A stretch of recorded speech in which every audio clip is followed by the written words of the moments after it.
And we live. Yo, what's going on at the fight? Well, this your boy Money back with another one. And y'all know we got the gang in this thing. You dig? Hey Ray, let the people know who you is, where they can find you, bro. Oh shit! It's your boy Mr.Iotba. I'm from that 214. I'm on that bullshit again. See, I'm on that bullshit today, right? Y'all know what this is. This ANSBC. Ain't nobody safe in these streets. Ain't nobody safe boxing community. Word to my brother from that 314, St. Louis, Missouri, and this motherfucker, Money Brown. I want everybody to follow me on Instagram, Mr. underscore IOTBA. Follow me on Facebook, Corray, Karray, Bradshaw. You Follow might me need to on turn your YouTube, volume up a little, Ray. huh? You might need to turn your volume up a little. Oh, hold up. Oh, there you go. Perfect. Okay, so follow me on Instagram, Mr. underscore IOTBA. Yeah, that way. Jay, let the people know who you is, where they can find you. Yo, what's going on, Boxing World? We back with another one. It's Mr. J.Chest, man, Mr. Talk That Shit, man, straight out the 813, Tampa, Florida, all day, brother, all day, man. We out here, we got some good topics. If you in here, smash that thumbs up button, man. Let us know, you know what I'm saying, that you like what we doing so we can continue to keep doing it, you feel me? You Holla at your heard? boy. Q.City, let people know who you is, where they can find you, bro. It's your boy Q.City in the building with my brothers.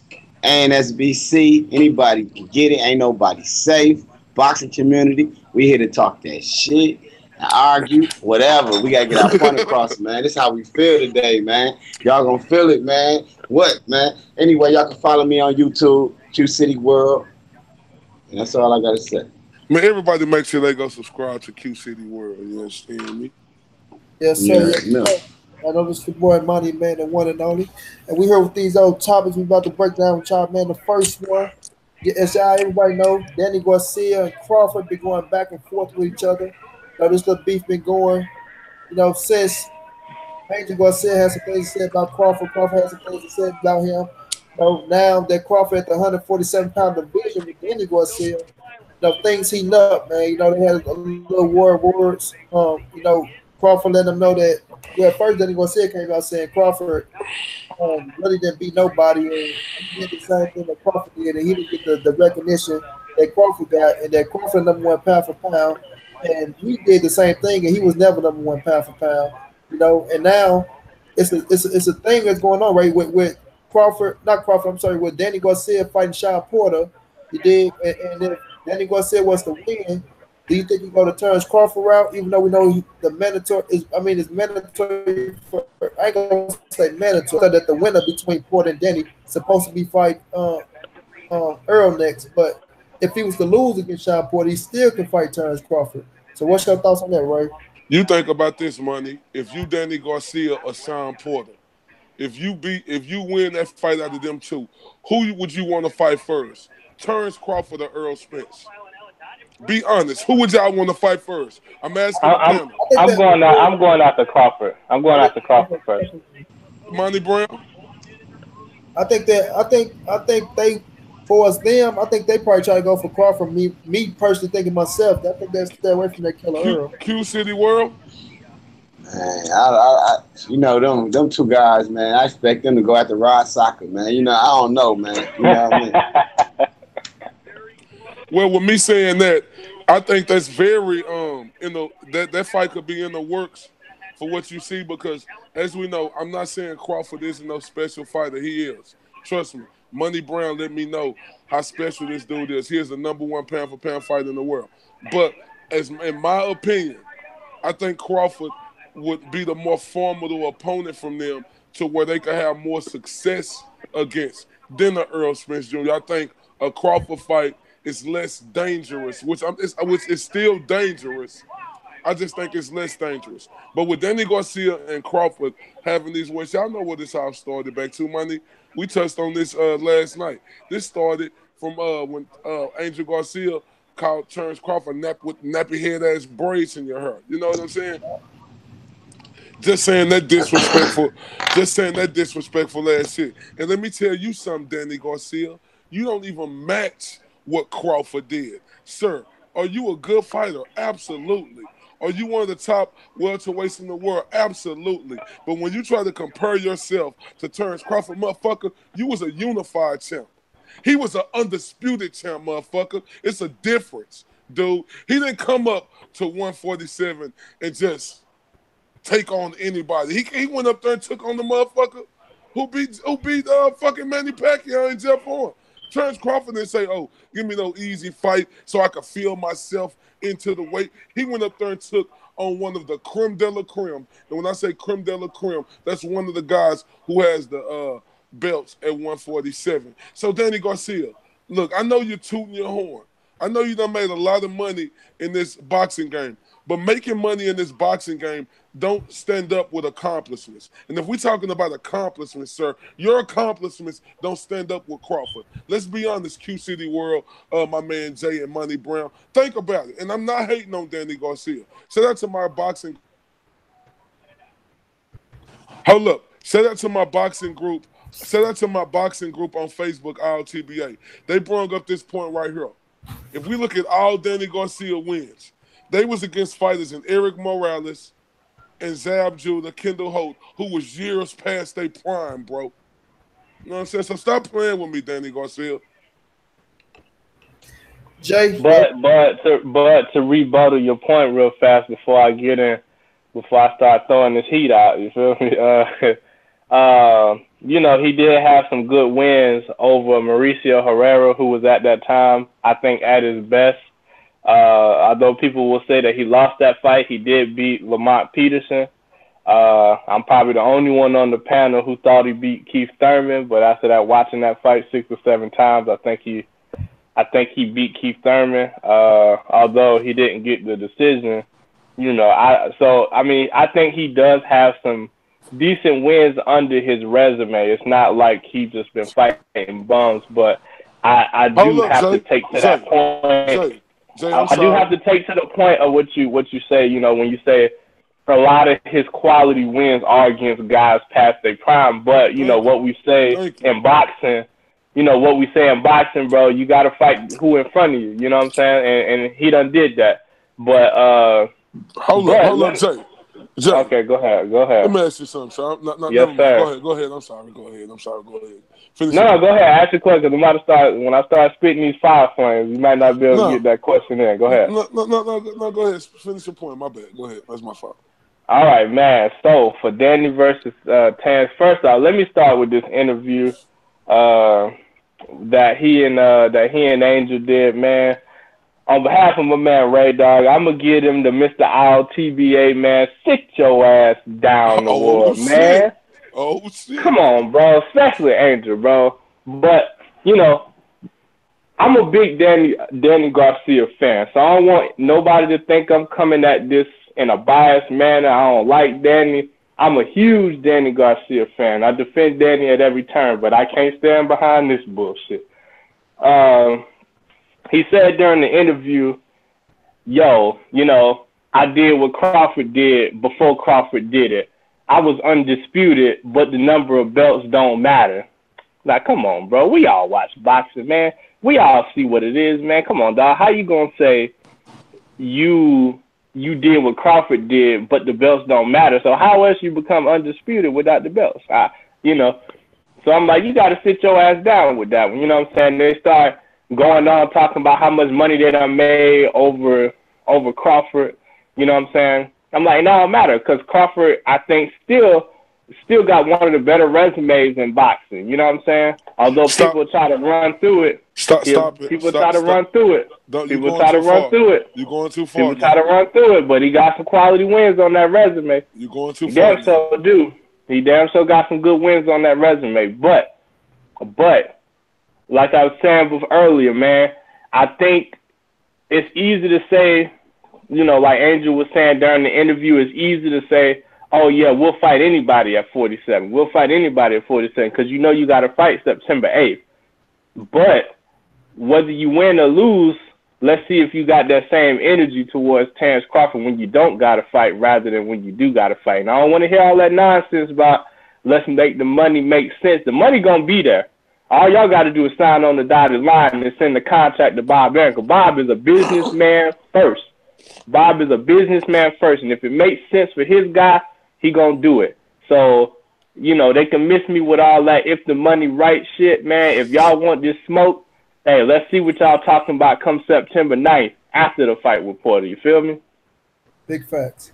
Q.City, what you think about Terrence Crawford and Danny Garcia going back and forth and a possibility fight with Crawford and Danny Garcia?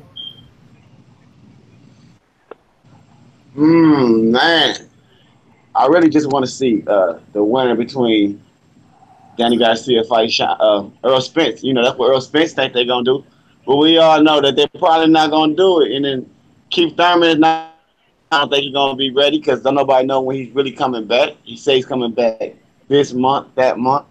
You know what I mean? Now here he's coming back in December on the Earl Spence Mike Garcia card.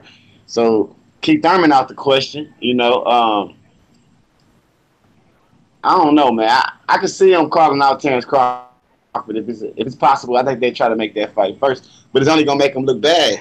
It's like Mikey Garcia. Mike Garcia ain't got no choice but to fight Earl Spence because if he do not do what he said he was gonna do, he's gonna look bad, man. And Yeah, well, these boys don't.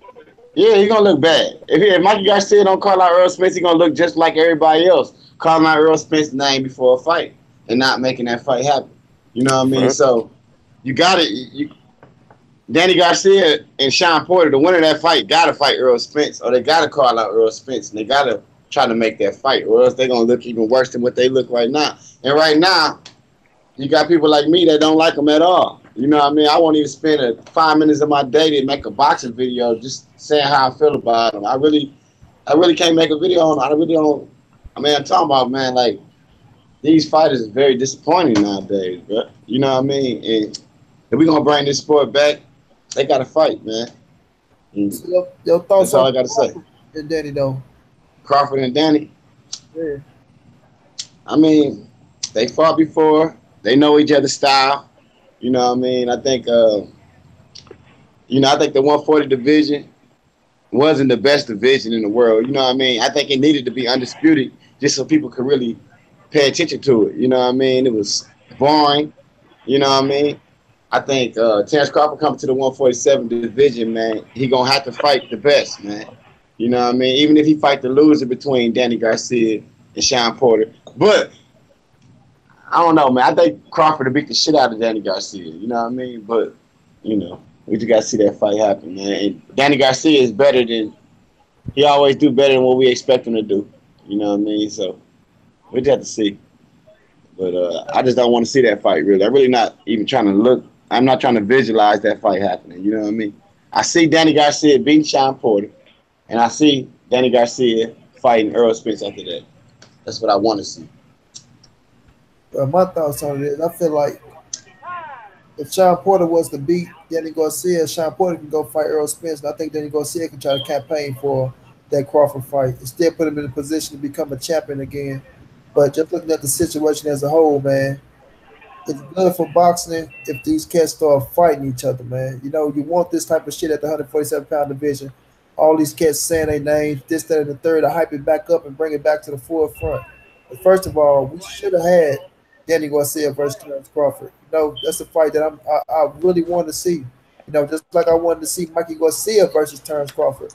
But now that these boys at 147 and they're up there with the king of the kings, with Earl Spence, you know, they got to see him as well. You know what I mean? So right now, man, Danny Garcia, you know, him and his daddy talking about Crawford.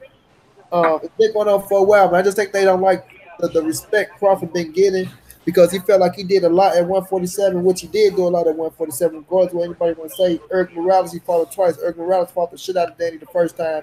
He came back, knocked him out the second. Amir Khan, he was supposed to win that fight. You know, a lot of people had Amir Khan winning, but then he made a big ass claim against that when Danny beat Matisse. So I give him credit. I can understand where he's coming from. But Danny, you did get your respect from those wins. Understand you did get the respect that you deserve. Otherwise, you won't be making the money that you're making. So the thing is this: when it was time for you to fight Victor Postal, you understand? That's supposed to have been one of the biggest fights at 140, and everybody thought that you would take that fight. You paid him. I think you paid him step aside money twice, if I'm not mistaken. You understand what I'm saying? I think you paid the man step aside money twice. But we all know back then Victor Post's style would have gave Danny Garcia problems. Just looking at the Lamont Peterson in a fucking Herrera fight, dig what I mean? Jay say he thought he beat Keith Thurman, which I can't see that with Ray Charles' eyes, bro. I don't see him. He did, like I say, he did way. He Money. Did he say that? Yeah, Jay say he thought Hey he. Jay, you get the I all did. I TBA. did. Hold up. I'm backing You get that. the I did say hold up, that. Jay. You get the all TBA. Sit your ass down award. Hey yo, Jay, sit your ass down. Go ahead, Money. Right. I can see that. He did like he impressed the fuck out of me in that fight, yo. I'm not gonna lie, cause I thought like Thurman was going there and outclass. I ain't gonna say outclass, but at least a little bit of bud. Then he came back. He sat down. He got caught with that shot, And after that, he came back. He started fighting Thurman ass, and the going down from the 9th to the 12th, he really showed more poise than I really thought he would show. So that's why I say Danny showed that he's elite. You understand? He did get the credit he got, but to hate on Terrence Crawford and to hate on Earl Spence, I'm sorry, Danny Garcia. Yes, you had some good wins at Hey, one. Money, can I say something real quick? I want to say what you on your point. What you saying? You saying Danny Garcia got good wins, right? And you saying he made a name for himself, which is absolutely 100% true. Especially after he beat Lucas Matisse, who everybody thought Lucas Matisse was this. Well, he was the machine at this time. But Money, when he went up there and he lost to Herrera, then he made the excuses. Then the Lamont Peterson fight, how that went. Then he fought Rod Saka. That's when everybody lost their respect for him, bro. He had all the respect, Money. Yeah, but leading up to the Rob Saka fight, I will say this. Leading up to the Rob Saka fight, Danny Garcia was fighting tough fights after tough fights after tough fights. So yes, and this just was my opinion. I felt like if he was smart, he would have took Rob Saka to Puerto Rico and knocked them the fuck out of Puerto Rico and fought Mauricio Herrera here in America because it would look better. But my thing is this with Danny Garcia, it's like in the ring, bro. You like Terrence Crawford and Earl Spence make shit look easy, bro.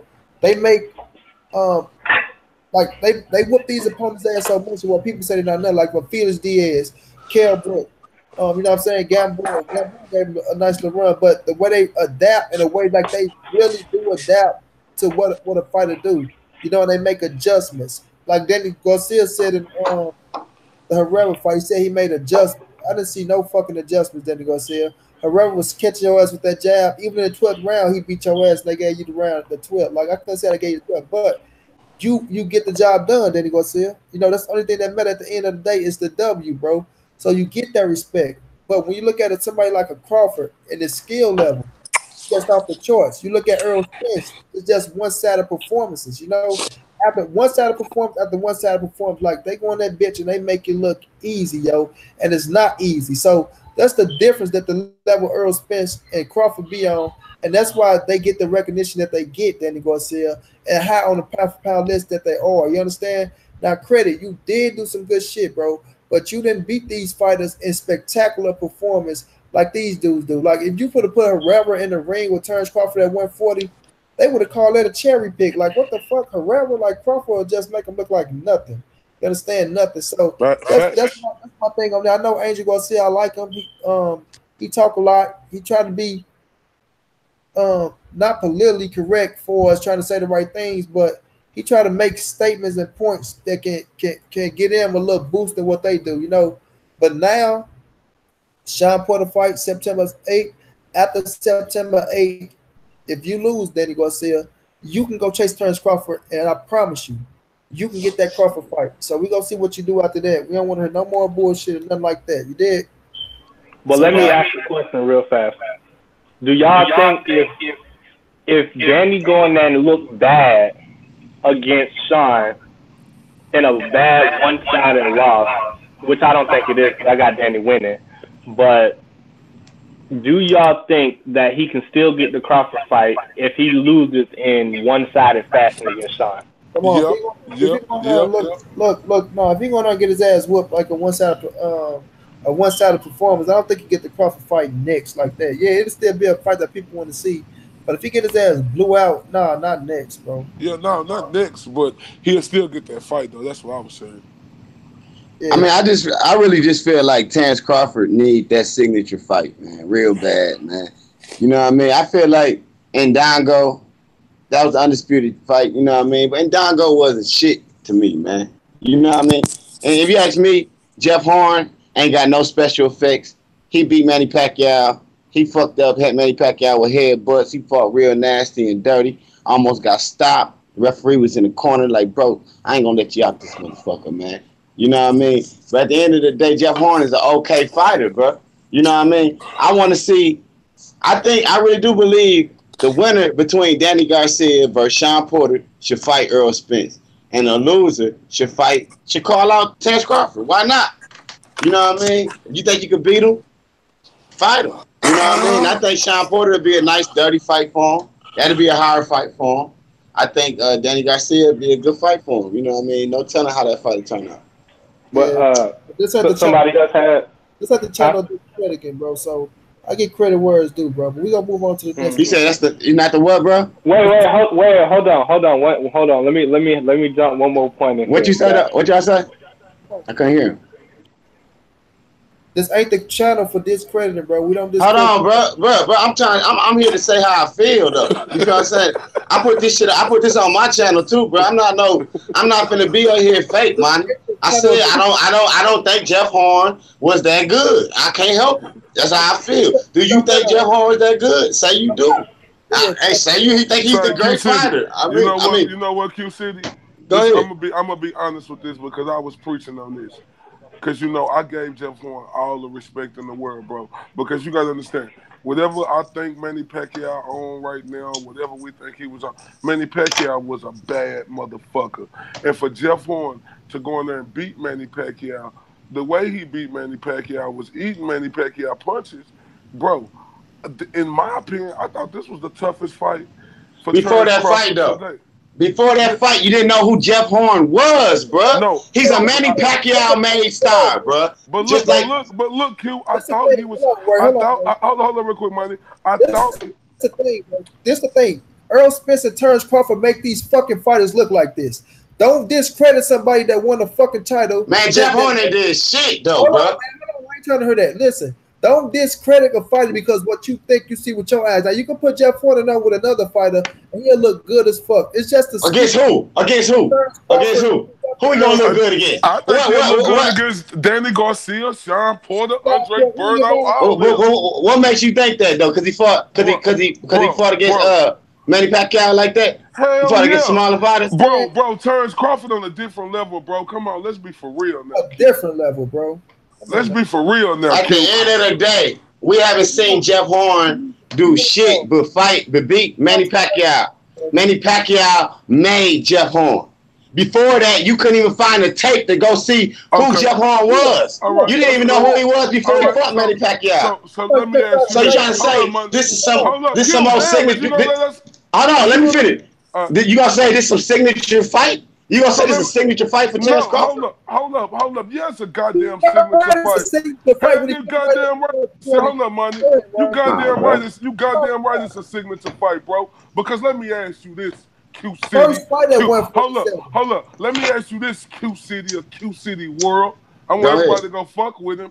But let me ask you this, dude. I want you to name me any other welterweight fighter in the division who got a better fucking name on their resume or a better fighter on their resume than fucking Manny Pacquiao, bro. Manny Pacquiao. Hold on. A good ass point. Back at the end of the motherfucking day, it's a lot of motherfuckers that believe that Manny Pacquiao won that fight. Even though you and the referee, but me, Teddy Atlas, and a whole bunch of other motherfuckers in the boxing world believe that Manny Pacquiao was robbed because Bob Arum wanted to put Terrence Crawford in that fight to get the titles when he come to 147. And we knew that Manny Pacquiao was not going to fight Terrence Crawford. So Bob Arum had to do what he had to do. And that's how we feel. And y'all can say y'all don't deal with conspiracies and all that. But shit is real out here, bro. Everything is possible, bro. Anything is possible. Q, cut it out. You know, bro, that's reality, bro. Let me tell you why it ain't reality, because I know reality is a motherfucker, and this ain't a motherfucker right here. What the problem is, we were so caught up on Manny Pacquiao, it was just clear cut. We thought this dude was supposed to win that fight. We weren't looking at the other fucking things Jeff Horn did in the ring. He beat Manny Pacquiao, bro. I don't know how many times you watched that fight, Q.City World, but I would agree to this. When the first time I watched that fight, my eyes was deceiving for me because Manny Pacquiao was a fighter who we watched for years. So I could say I was emotionally invested into that guy because that guy who was what I seen. So my eyes didn't see I thought Manny Pacquiao won that off first look. But when I went and watched it the second time, the third time, and the fourth time, Jeff Horn won that fight. Well, you could call it close. So you saying Jeff Horn is an elite fighter? That's what you saying?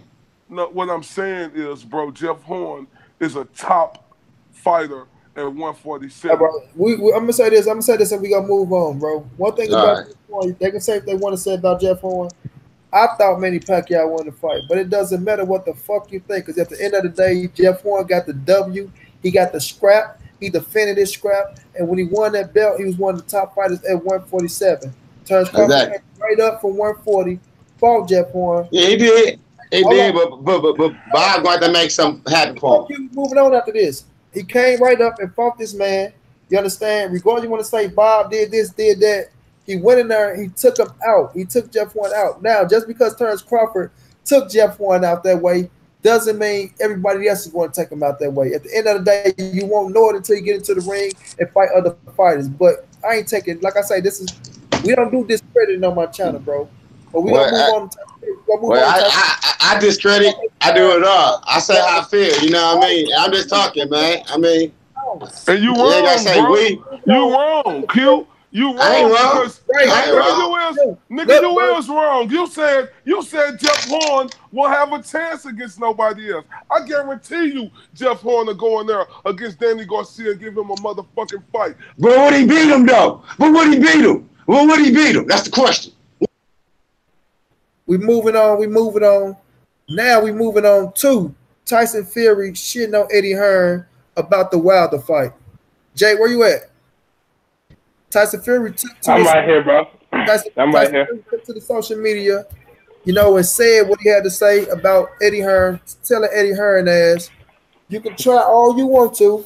You talking about this ain't the big fight.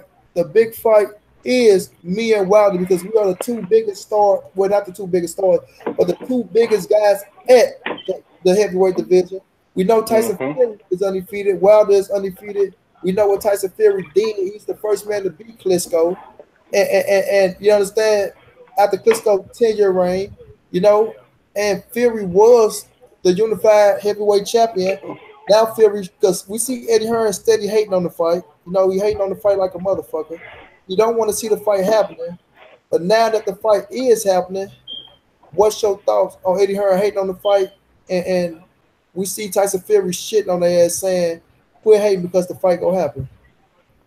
Man, this is another one of those. Like I love what Tyson Fury did. First off, man, hey, he told it like it was, man. What he call him, man? He called him, man, a tosser. He called him a tosser. You feel me? Like he was like, hey, just a week ago, he was saying ain't no way the fight gonna happen. Now, he came back and said, oh, he heard that the fight, the fight is almost done. He was like, yeah, the fight was already done when you was running your mouth, basically. You know what I'm saying? I think Tyson loved the fact to watch Eddie roll around in agony that, like, all the money that Espinoza and, what's his promoter name, Frank Warren, I think all the money they're going to make from that fight, I think is burning Eddie up inside that he can't be a part of it, that he don't got no hand in the pot. He can't control what's getting ready to happen.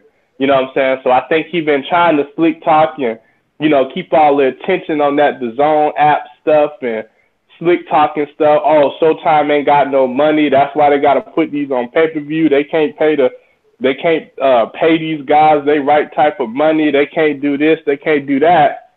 You know what I'm saying? Just trying to slick talk people into not really giving this fight credit, bro. Like, the fight getting ready to happen, Eddie.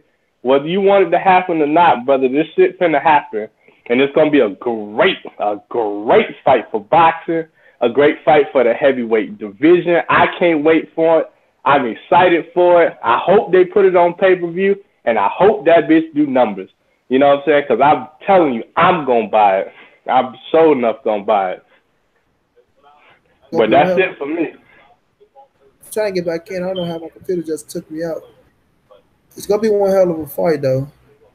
Hell yeah. But, Eddie Hearn knowing that he might kind of fucked up because he wanted that fight for Joshua. You know, he wanted that fight for Joshua. And now that the fight is happening with Wilder Fury, damn, hold on, yo. You know, he feel like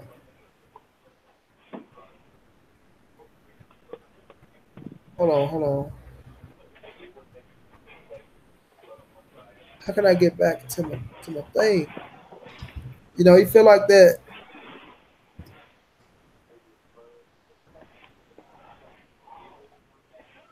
Can you still hear me, Jay? I can hear you, yup. 1 minute, fellas. 1 minute, everybody. Y'all bear with me.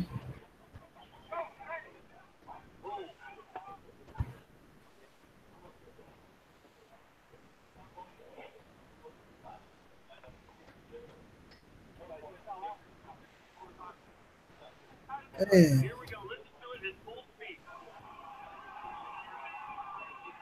Talk to the people a little bit, Jay.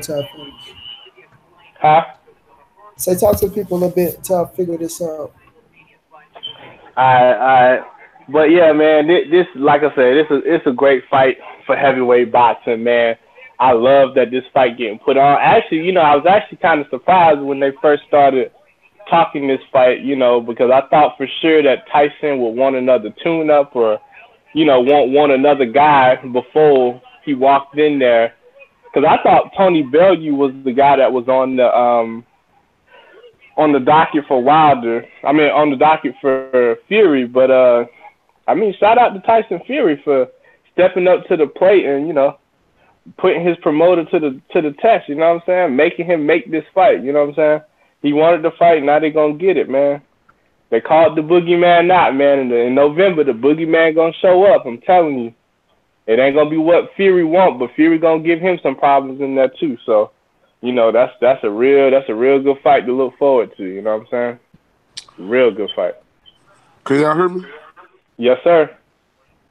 Ray, tell the people what you think about Tyson Fury going off on.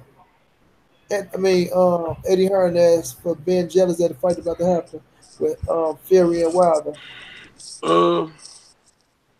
I think it's just posture because in our reality, think about it. You would want that fight to happen first, like before the Wilder Joshua fight, because in actuality we know Joshua finna fight Povetkin. Deontay Wilder ain't got no opponent yet, and we think it's gonna be Brazil. Then you have to understand it's a money play. Deontay Wilder. Hey, listen, I tell Deontay Wilder that he needs to bow down and take that money and go over there and beat Joshua, become king. Then the ball will be in his plate. But I ain't mad at Deontay Wilder because right now it seems like he's saying he's not going to take that right. He's going to posture and he's going to fight Tyson Fury, beat Tyson Fury, beat if it's Brazil now, to get a little bit more leverage. But because if anybody around the boxing world see, Deontay Wilder has no leverage right now with this Anthony Joshua and him and Anthony Joshua fight. But he do have leverage for him and Tyson Fury fight. So I just think it's posture by that guy when it comes to this fight with Wilder and Joshua and Fury and Eddie Hearn. Okay, my thoughts, bro, is I feel like this. I'm sorry, everybody, about that. I got caught up on the damn computer thing. I got lost in the sauce. But I feel like this, man. I feel like Eddie Hearn, you know, he didn't want the fight to happen, yo. I think he jealous. Like he always say, every time he talk about a big fight happening, he always got to bring up dangers. Like it's a dangerous fight, don't you guys think? Well, what the fuck the best versus the best is? Like, it's dangerous for both fighters. You know, he always saying it's a dangerous fight and this and that. Like, he had a narrative of himself of swerving all of, like he said, I'll swerve him. He want to lose that fighter. Like, don't fight him. Let's go fight this fight that fight, then come back to him. Like, he never in the mix of putting the fighters in the tough fights early on. Like, if you don't see that the people can win, he always got a reason to try to knock the next fight. You know, like Mikey and Earl. You want to knock that fight and say, well, I get him this and that, but it's not ready for pay-per-view right now. I'll take Mikey and put him in and got a plan for him. You can't have a plan for somebody that's already built himself up. You know what I'm saying? You can't have some fighters don't need plans. That's what they don't understand. Like, they looking at Mikey and Earl like these dudes got real fan bases, yo. Regardless of what y'all say, they got real fan bases, and a fight like that is so fucking, like, it's unheard of. First of all, it's uncommon. So to see that Mikey jump up in a fight Earl Spence, just that story alone will make people want to watch. Now we see Tyson Fury coming back and saving the UK. You understand? He is saving face for the UK, and they don't even appreciate that. Like, the man coming back to fight. Money, how is he saving the UK? Anthony Joshua is the king of the UK. Because, right, first of all, Anthony Joshua knows he's supposed to be fighting Wilder, man. He knows he's supposed to be Anthony fighting Joshua Wilder, is the king of the UK, though, bro. I don't give a fuck about the king or none of that shit. So he's not saving. The king got what the fuck he asked for. The king asked for $50 million up front, and they brought it to him. Where was it at? Who had it? They brought it to him, right?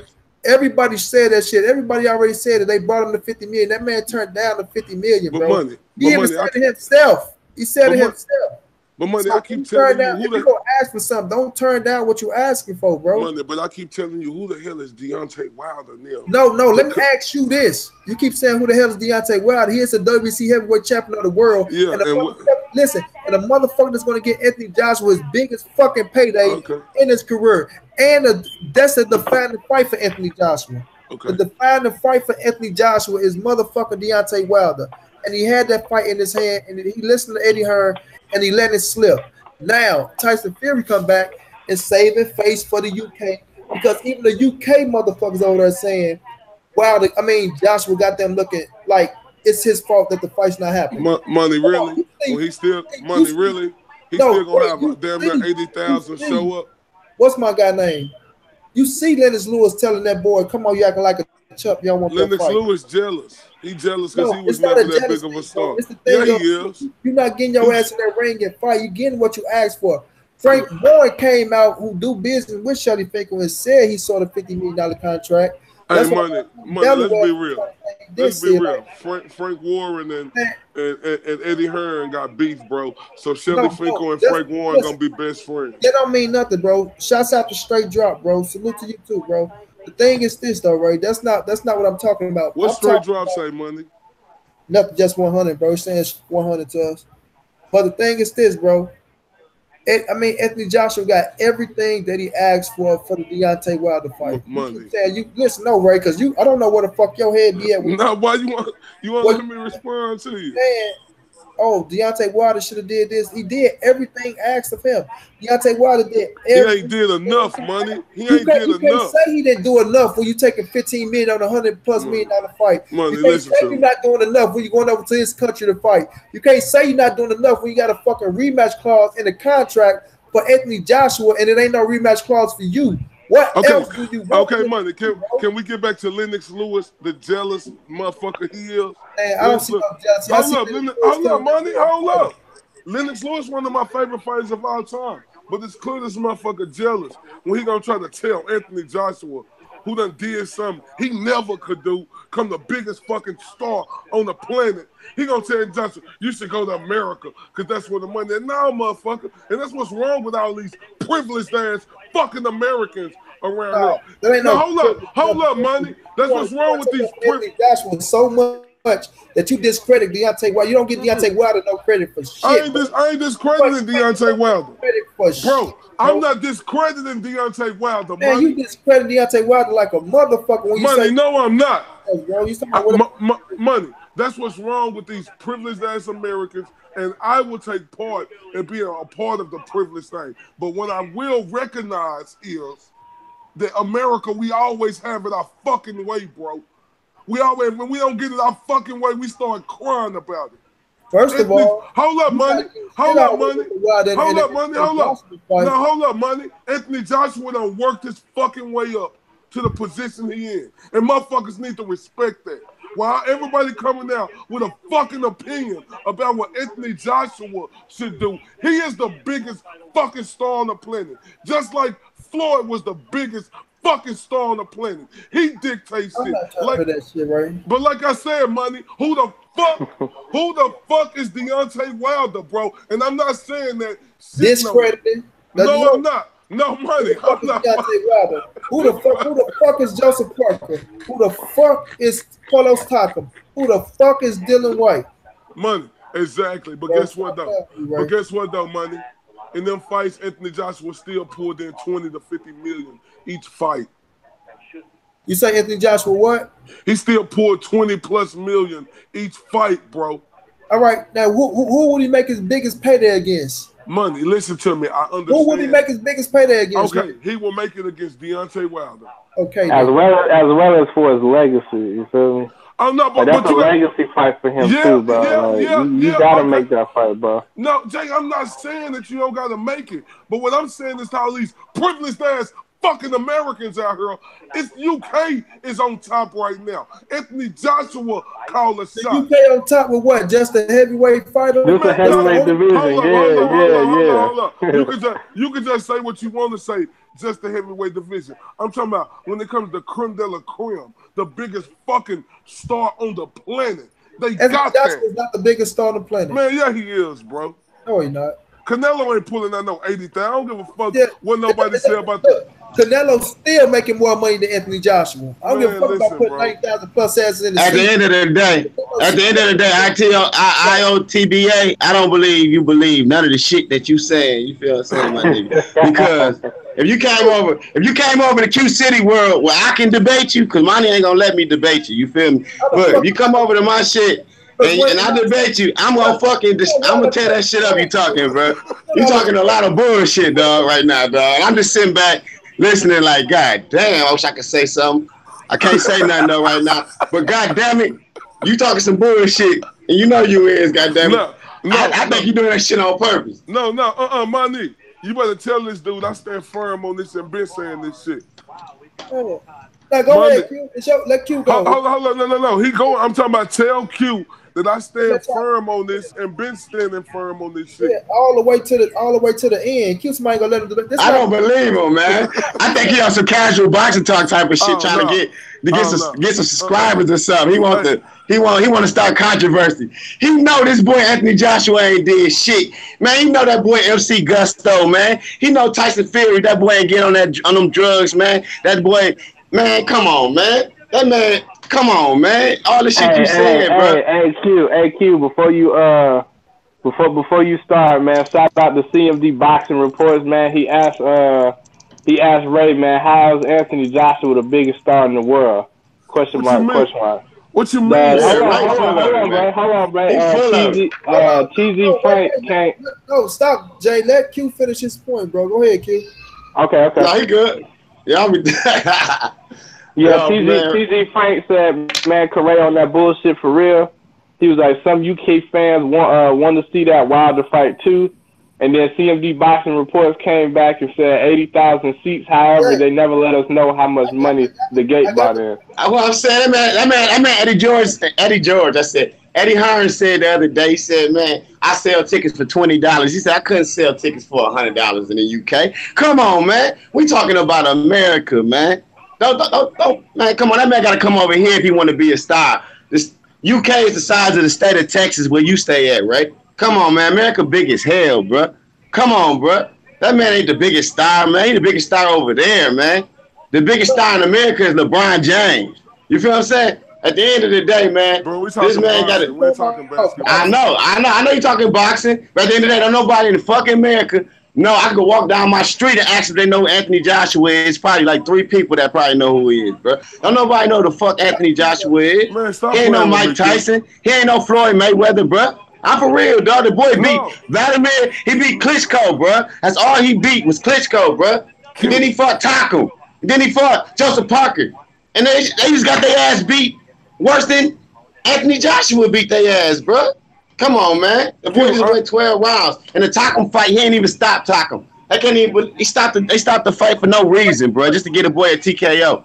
Come on, man. That boy a hype job, dog. All right, now let's get back to the test of hand. Back to the test of hand, right? Your thoughts, though, Ray, on Fury going at Eddie Hearn ass about the fight. Yeah. Oh, Money, man. Then listen.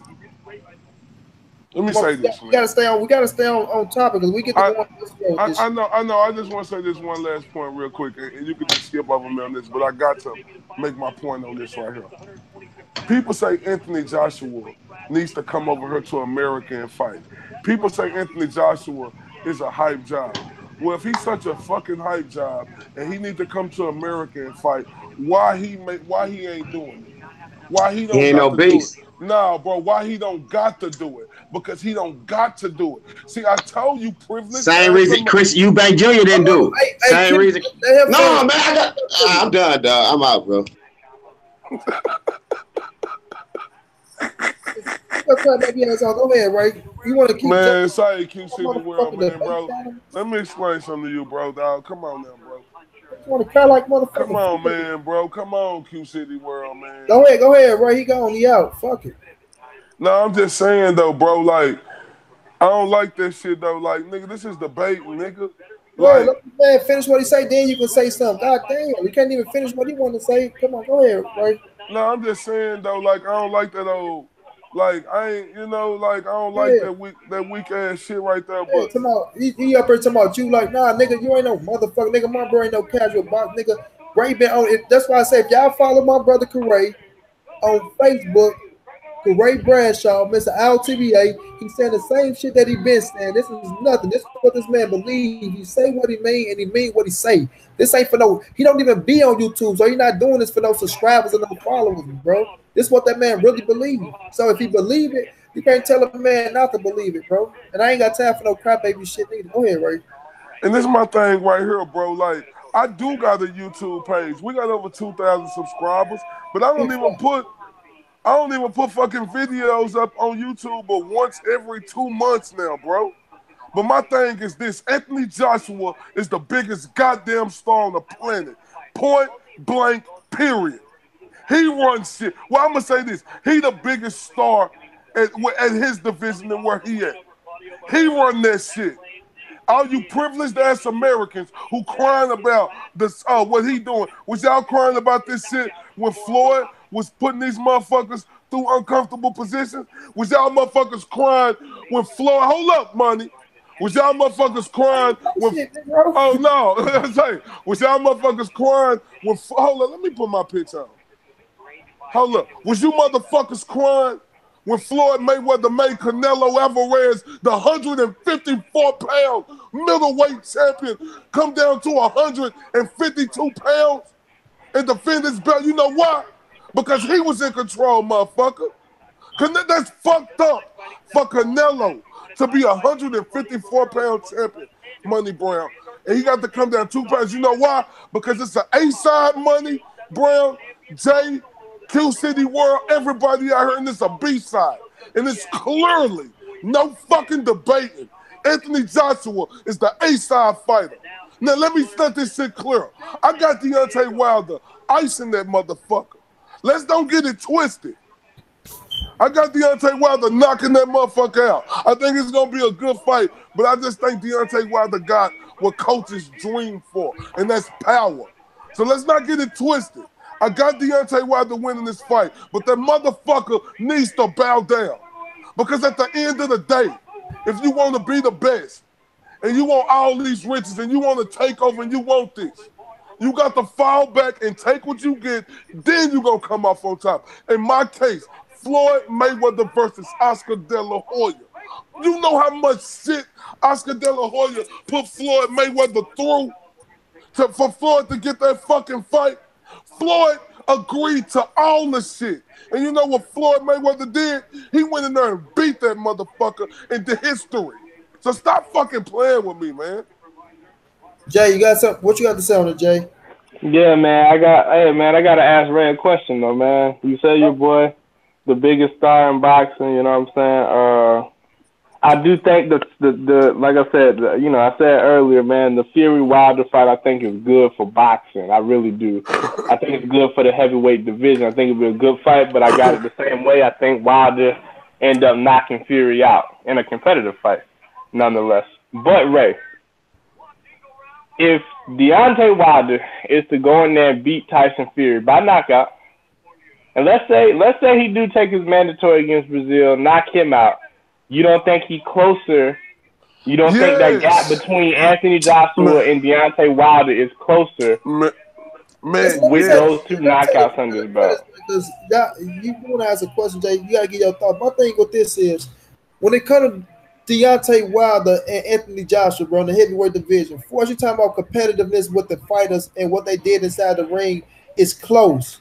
Now, with Joshua having the whole fucking country backing him, Deontay Wilder would never be he would never be close to Wilder as popularity because of what Wilder. I mean, sorry, Wilder would never be close to Joshua in popularity because everything Joshua got a gold medal. He got the whole fucking UK backing him. The UK got Mm-hmm. sections of the UK that only go for certain fighters and to be hostile. But we got the whole UK going for Joshua. That's something big, bro. If Wilder was to go in there and knock out Anthony Joshua, he would be big. He would be a star. His popularity still won't be bigger than Anthony Joshua because Anthony Joshua has a whole country behind him, bro. So it's different levels when you talk about that. Now inside the ring, and you look at resumes, Joshua's resume is not that far away from Wilder. I broke that shit down plenty of times, bro. So it's not about who you fight and who you beat.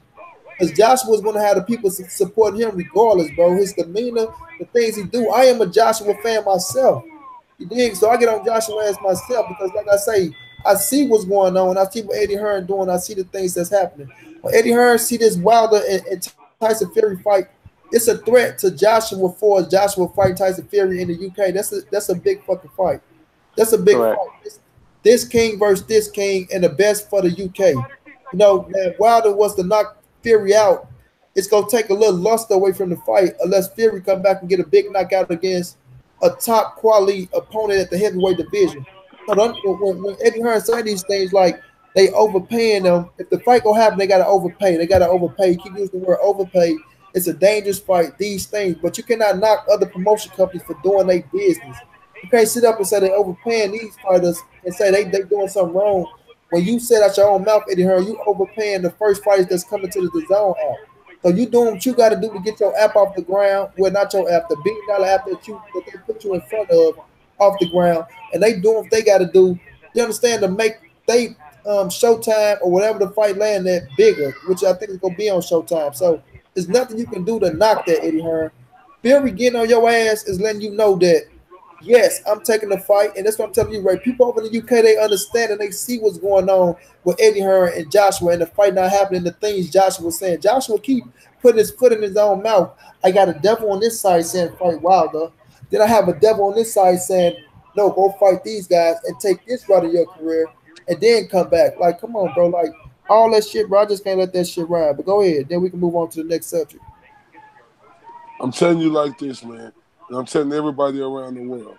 Point blank, period. Y'all can sit up here and be mad.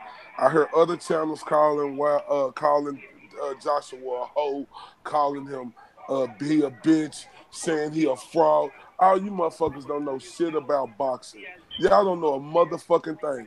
All you motherfuckers who done ever called Anthony Joshua a bitch, called him a fraud, said he's a hoe. Y'all don't know shit about boxing, and y'all get the IOTBA sit your ass down the wall. I'm like this: right is right and wrong is wrong, in my eyes. Period. I know where I'm from. I know what I represent. I know who I'm going for. But at the end of the day, if we as boxing fans and boxing media, if we say we do this shit, we got to call a spade a motherfucking spade. Do you understand me? Anthony Joshua is that guy. Deontay Wilder is not.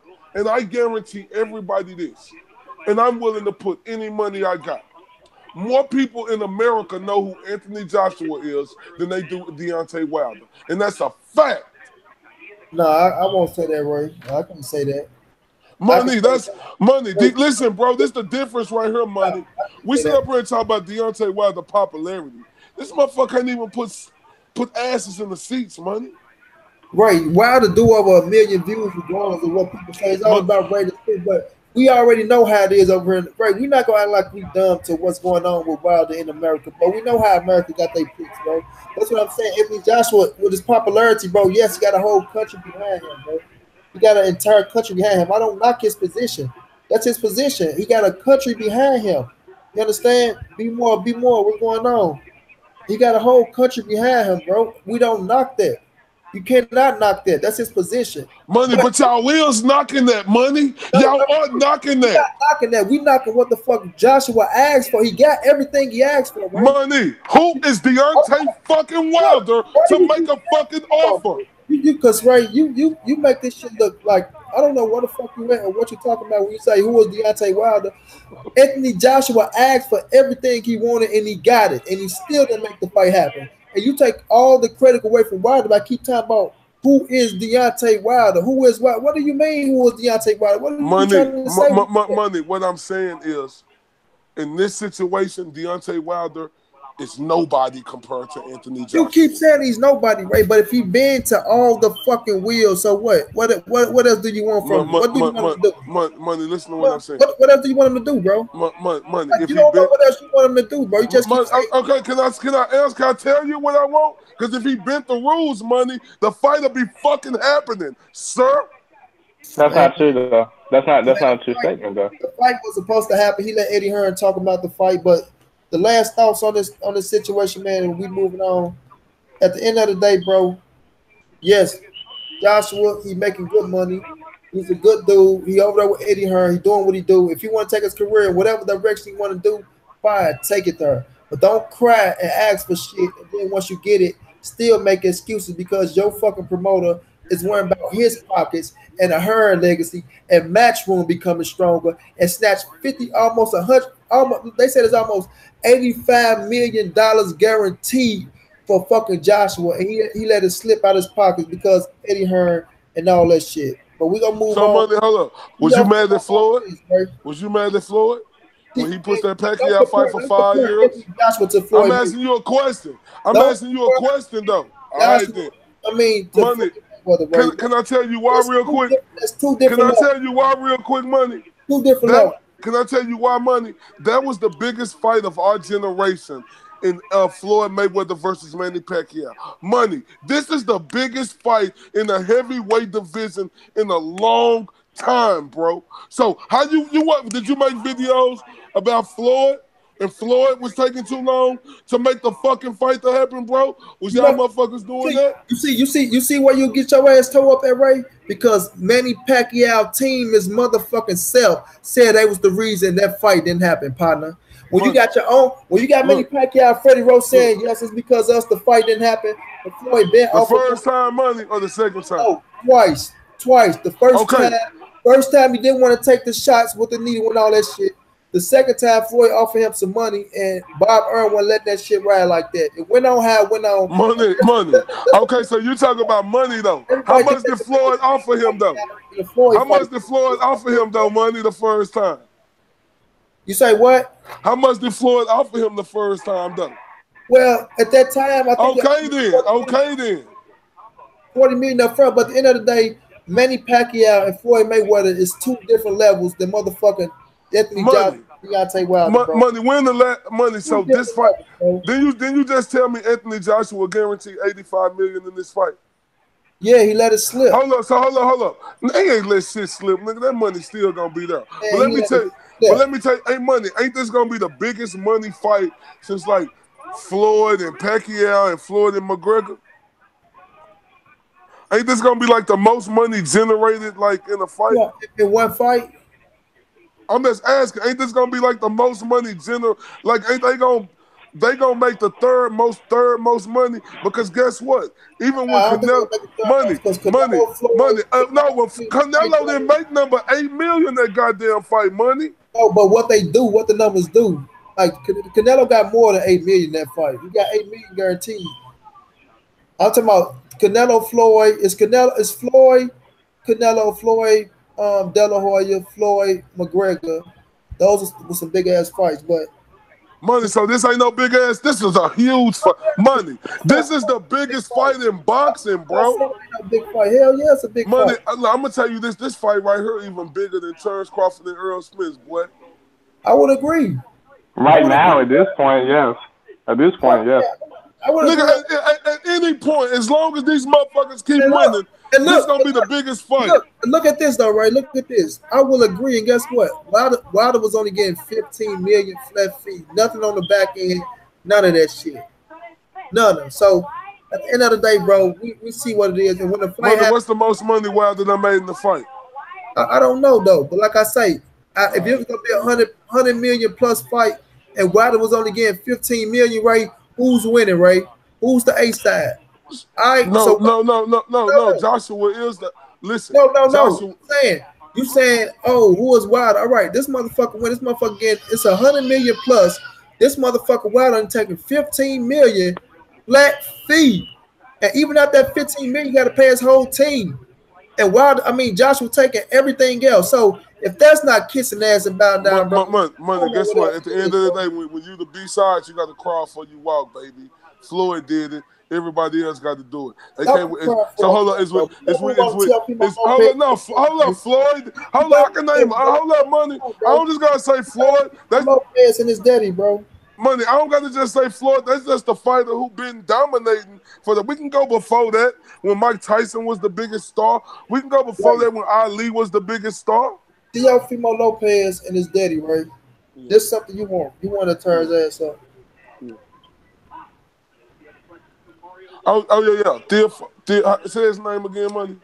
Teofimo Lopez and his daddy saying Wilder's a bum.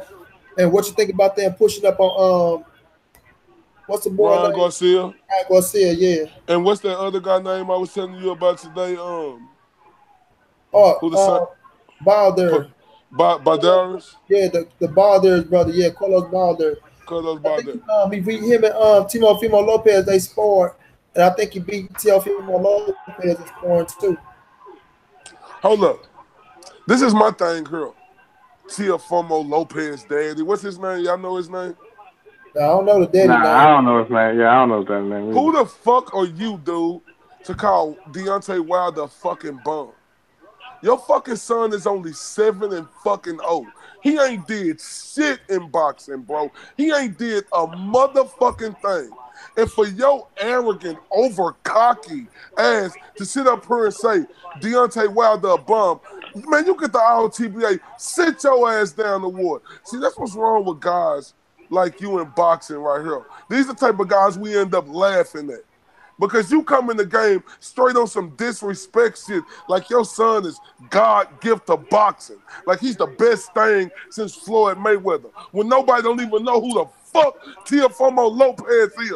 Nobody. That motherfucker can walk in Texas, California, everywhere else when nobody know who the fuck he is, bro. And for you to call Deontay Wilder the heavyweight champion, bro, 40-0 with 39 knockouts, who done held his nuts, who done been in this game, who done worked his way up, actually did something in boxing, became champion, defended his belts on multiple fucking occasions. And for y'all green ass to call him a bum, man, sit your ass down. And that's why cases like these always turn out to be sad stories. Because this guy right here just think they just talk at the side of their ass so much, bro. When somebody beat this dude, I don't know how he gonna be able to come back from this, bro. Because it's too early in the game for this motherfucker. You talking about he humble. No, motherfucker, you ain't humble. Motherfucker, you ain't confident. You cocky as a motherfucker. And then, hold up, everybody out here. This motherfucker gonna talk about, did y'all see the episode with him and that other fucking dude ran up on Ryan Garcia? What's his name, Money? Rolly, the dude who sparred Ryan. Yeah, Rolly. And then that motherfucker go 4 rounds, Money, and got into the ring and said he's gonna knock the dude out. Dude took his ass the whole 4 round. Yeah, him. That guy calling out Ryan Garcia, which y'all hating ass. See, that's another thing. He's definitely a hater because Teofimo Lopez, everybody know who the fuck Ryan Garcia is. Nobody Yeah. knows who the fuck you are. And then, what's his name? Them Baldemarez boys. The Balders. So, hey, hold up. You know how I do, Money. Jay, you know how I do. I was scrolling up my articles and shit, right? And what do I see? Them Baldomero boys say, I bet anything on this motherfucking planet, Teofimo Lopez and Rolly won't walk up on me like that. He say, the way my daddy and my uncle brought us up, he say, ain't nobody gonna be able to bully us. He say, if you came here and got your ass whooped and you learned and you got better. But he say, we'll never get no bully. He say, we'll never get bullied. And he say, I guarantee you, Teofimo Lopez and Rolly won't walk up on him doing that shit. Yes, sir. What's your thoughts on that, Jay? I know you probably ain't see it, but Teofimo Lopez getting time about Wilder is a bum and talking that shit like that. Okay, hold on.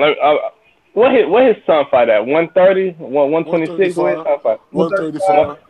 So him and Ryan Garcia in the same weight class, yeah? No, around 130. 130. Okay.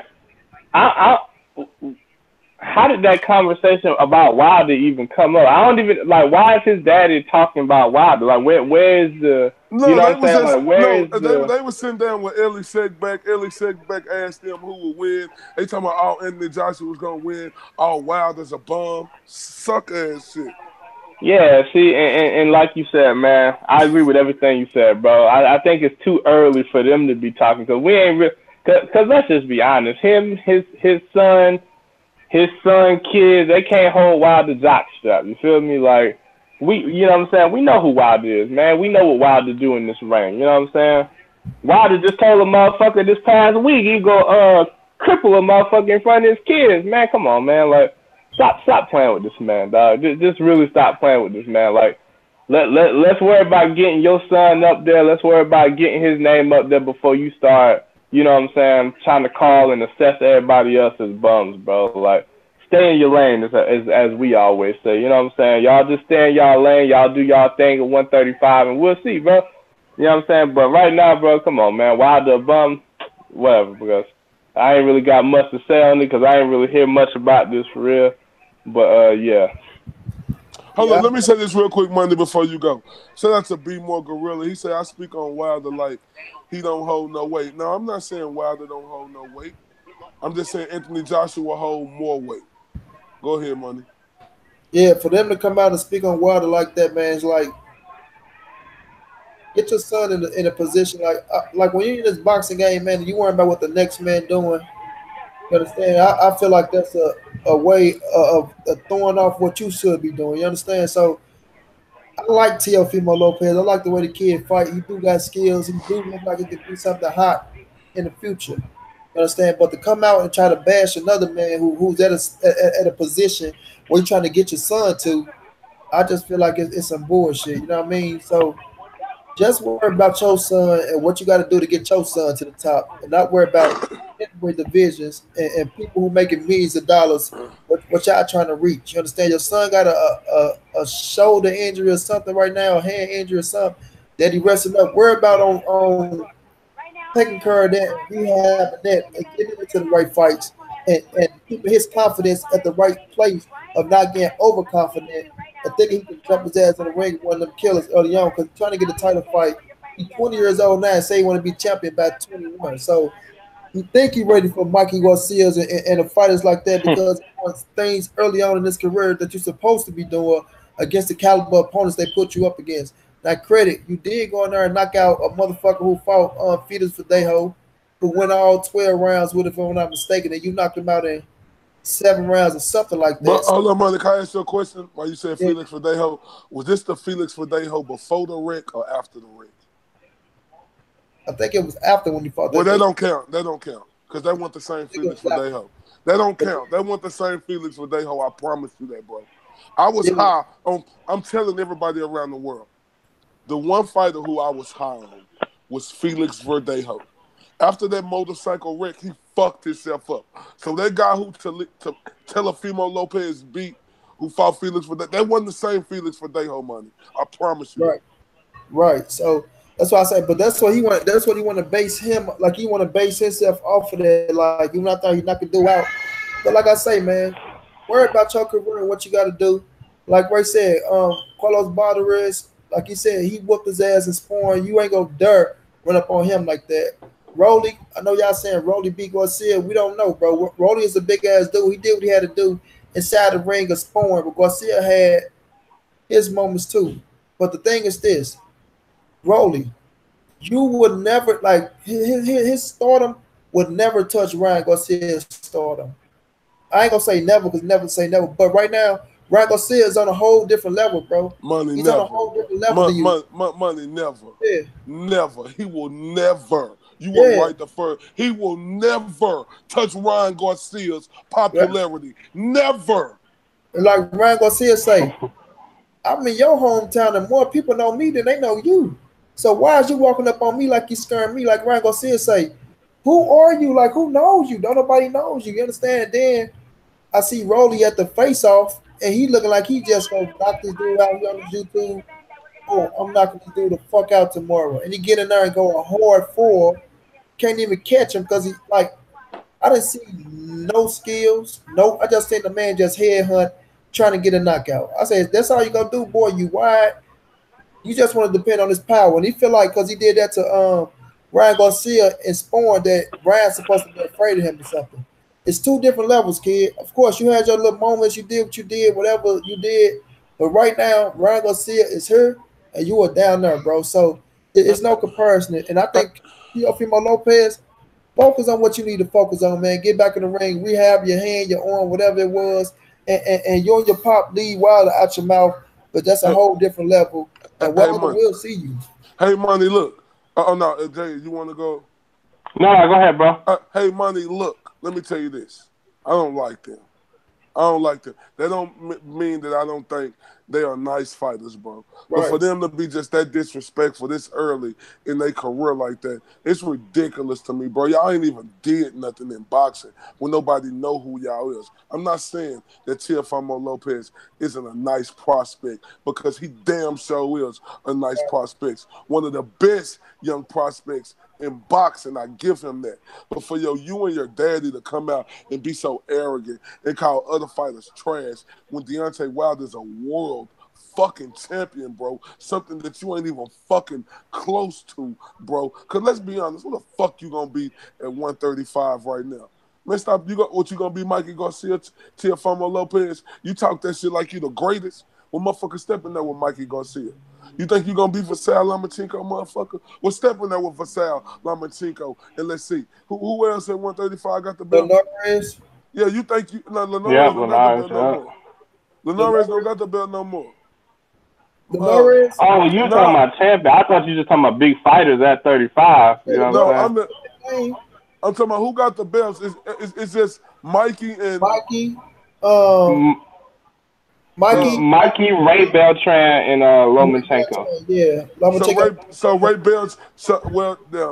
That motherfucker probably give Ray Beltran a run for his money. Yeah, but Beltran the hard motherfucker hit. I don't think he can beat Ray right now. No, I'm talking about he'll probably get Ray up. But the reason why I say I think he'll probably get Ray a run for his money because Ray is a fighter who is a hard fighter, Money. But Teofimo Lopez throw punches and combinations. I think he'll be too quick. I think he could.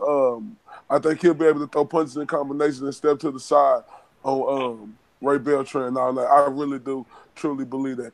Can Ray? No. Now will Ray? No. I ain't gonna say it's gonna be no easy fight, but I think. Now I know what you're saying. Like his best shot, he have a better chance. He got a better shot. I ain't saying he gonna beat him, but he got a better shot at beating Ray Beltran than Mikey. Lomachenko. I mean, he ain't gonna get that fight before Lomachenko do anyway. So we arguing a mute point. He's saying that who gonna beat at 135 with a title? He said he won a title shot. But my thing is, what's wrong when it's him and his daddy, bro. Like they do interviews hating on Ryan Garcia all the time, Money. Like it's ridiculous, bro. And I promise you, I want everybody to tune in to us ANSBC boys, because that's us. We the tag team ANSBC boys. You know what I'm saying? JANSBC. You know what I'm saying? We the G. ANSBC boys. You understand me? But I want y'all to tune into our TBA Sports Talk, man. Because we're gonna address that, man. We're gonna be scrolling up our articles. Money got that ain't nobody safe in these street segment. You Yes, sir. understand me? We got that bullshit of the week. You know what I'm saying? We just got a bunch of shit that's really popping on there, man. And Tia Famo Lopez and his dad. Look, I seen the interview with them two motherfuckers talking to Danny Garcia and Angel Garcia. He gonna tell me, oh, they sitting up there talking like they on Danny Garcia and Angel Garcia level. Like you could just see Angel Garcia and Danny Garcia just chilling, like just letting these motherfuckers talk. They be like, people don't like my dad because he's just like you know. But y'all back it up. Well, shut the fuck up. You only backed up 7 fights, motherfucker. You ain't even won a belt to the belt yet. So stop playing with Right. me, man. Facts. And we're God gonna move on. damn. We're gonna move on. We're Oh gonna my get God. to these women, man. We're gonna show some women some love. We got Amanda Serrano. I'll be messing Mhm. the name up. Serrano. Puerto Serrano. Rican fighter. She a 5 division world champion right now. I think she's Yep. the only female fighter right now that's a 5 division world champion, and she going for her 6th division. Ray, what you think about that, women? Um, making history, putting on for women boxing, and going for her world title in 6th division. Amanda Soriano. That woman is special, man. And you know when you be hearing Clarissa Shields, you know, ain't nothing wrong with her saying it, but she said she gonna be the greatest woman of all time. She need to hold that shit up. Because what Amanda Soriano is doing is unprecedented. She's going for number 6, number 5 probably, and 4 was probably unprecedented, but she's going for number 6. And what Mr. Iotba, Money Brown TV, Jay, you understand me? We salute that man and we give her respect. One thing she is doing, she is showing that she really is a pound for pound fighter.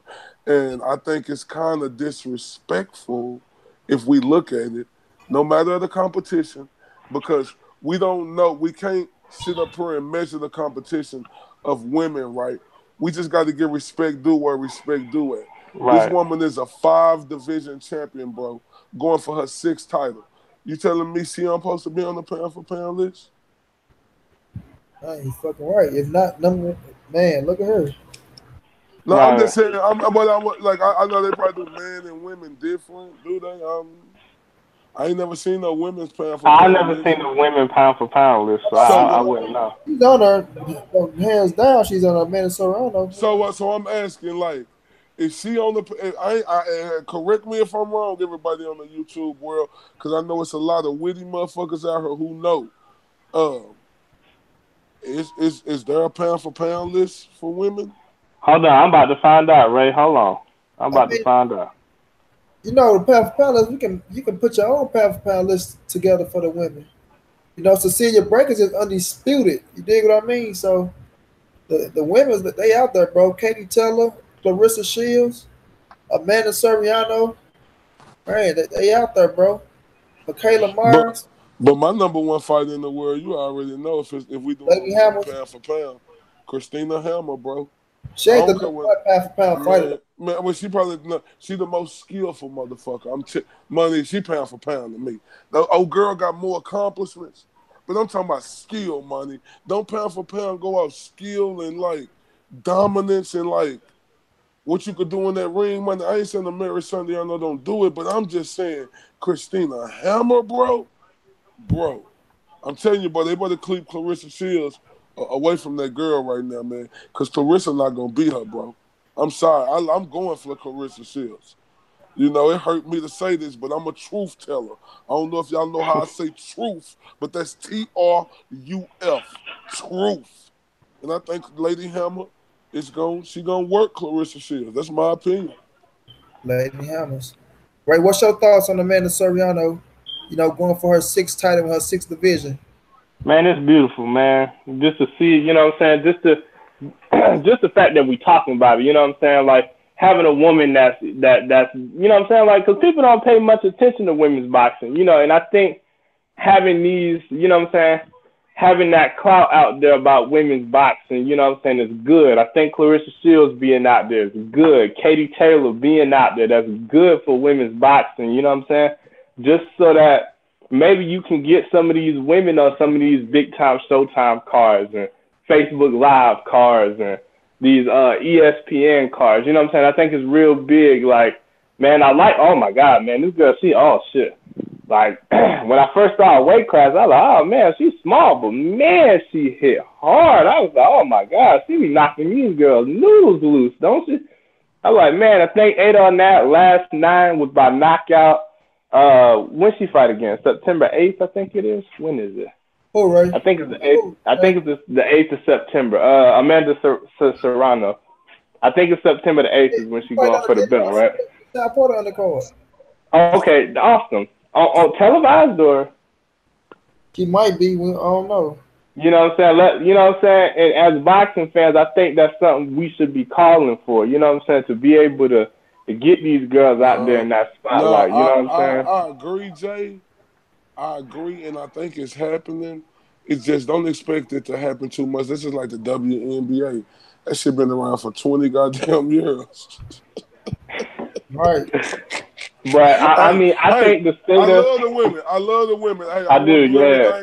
I want to do everything to uplift the women and put the women on the same playing field. But let's just call a spade, man. Rita! It ain't as exciting watching all women fighting. Let's just be honest about that. It's only a few women.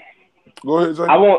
I won't say that, Ray. I think what I'll say is, it's not interesting because the fights ain't. I just think the depth of the talent in women's boxing is not. That's what I'm saying. Yeah, it's not big because, like, you know, I don't want to see, like, you know, I low key kind of get bored watching Clarissa fight a little bit. You know what I'm saying? Because, like, besides the last fight when she fought old girl and she had to face some adversity, when old girl knocked her down in the first round, I'm like, oh, okay, now we got ourselves a fight. But other than that, it was just kind of on the TV because I just feel like I know that Clarissa Shields is more superior. Chances are going into a fight, I know Clarissa Shields is more superior than the girl that she's fighting in there because it's not too many big names out there that's really going to test her. So she hasn't, you know what I'm saying? And I give her all the respect in the world. You know what I'm saying? I really do. But I just don't think she done, like, women's boxing is not like men's boxing the way you had them step-up fights. You know what I'm saying? Like, if you got that talent, you got to go and get it. Now, Amanda Serrano versus Katie Taylor, oh, my God, an amazing fight. Like, that's almost on par with Christina Hammer versus Clarissa Shields. And I would really hope, as a boxing fan, I would hope they could work something out. I don't know how the TV deals and the promotion's going to work with it, but I would hope that they can get them both on the same card. You know what I'm saying? Because I think those are two huge fights for women's boxing. I would love to see them on the same night, but if not, at least televise those fights so the world can know what these women are doing in the sport of boxing. And Ray, I'm not going to lie, I was just talking to somebody the other day, bro, and I said the same thing. I think Clarissa Shields would struggle with Christina Hammer. I think Christina Hammer is a good fundamental boxer, and I think she can give Clarissa some problems. I do. But go ahead, Monnie. Yeah. And Ray has normally like a book. But that's a beautiful thing, man. Amanda Soriano, I talked to her on Instagram, right? That's one of the, man, I'm in love with that woman. I can't lie.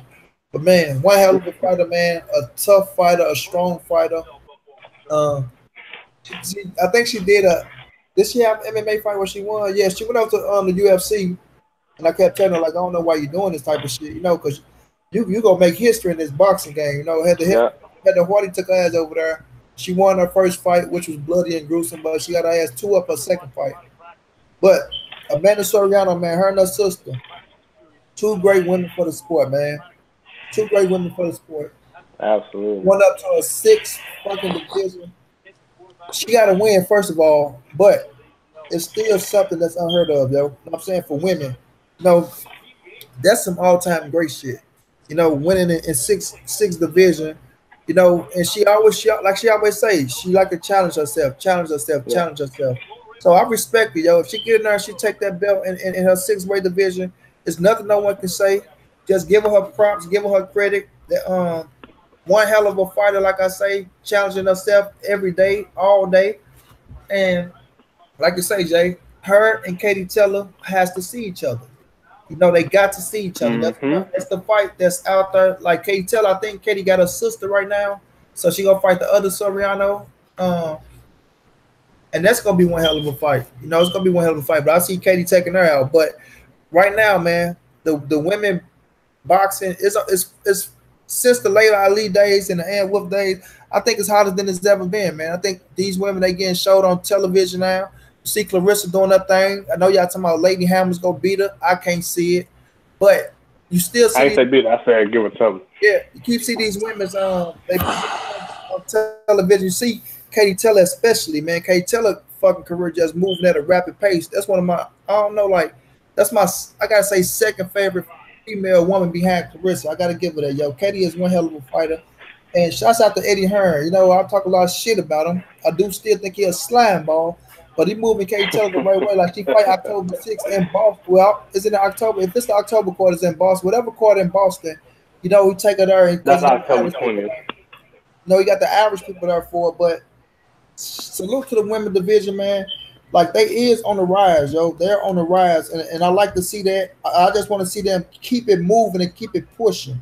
You know what I'm saying? And don't let up. And these promoters, like pretty soon, we say this, man, but we gonna see a women fight gonna be a main event card, and it's coming soon. Like I'm talking about a big time card. I know what you say, right? The WNBA, but I think this women boxing man got a chance to really get superstars and start putting millions of dollars in the women's pocket, not just six figures. But I think that these women have Clarissa Shield and them looking, and the way It's they, not enough opponents, money. huh? It's They not got some enough opponents. opponents. They got some opponents, But bro. that's the only thing. That's the only thing. You know what I'm saying? It's Yeah. just not deep enough. If it we gotta like I think we gotta start like down in the getting these girls to come up the right way through the amateurs too. And I mean that presents a problem in itself because I mean you don't got too many women.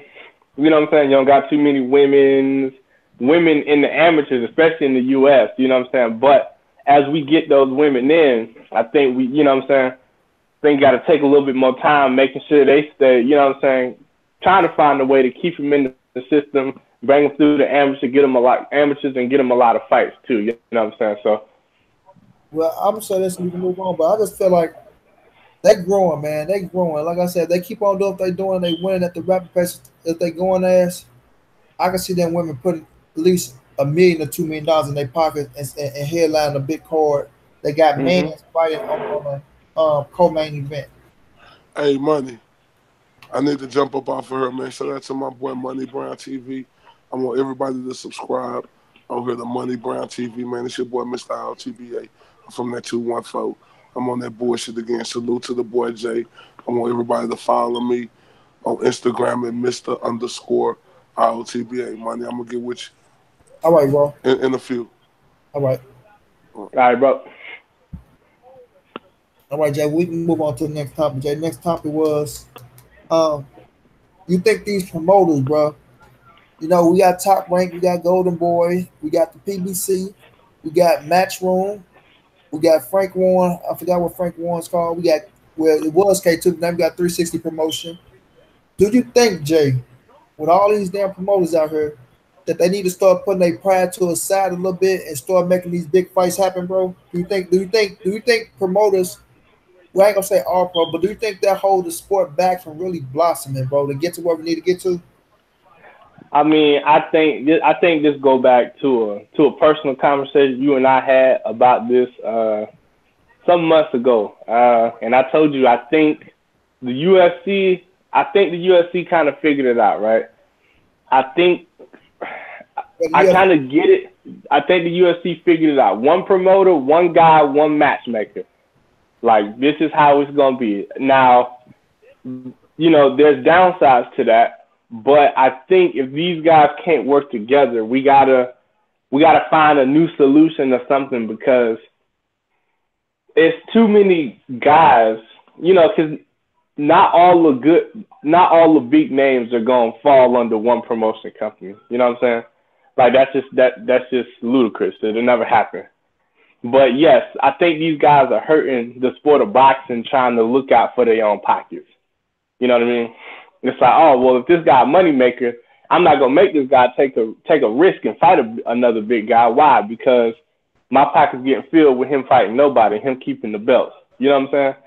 Yeah. And for a long time, we've always looked at UK fighters that way. Like, hey, they come over here to America, they take their belts, and they go hide them in the UK, and you can't never find them nowhere.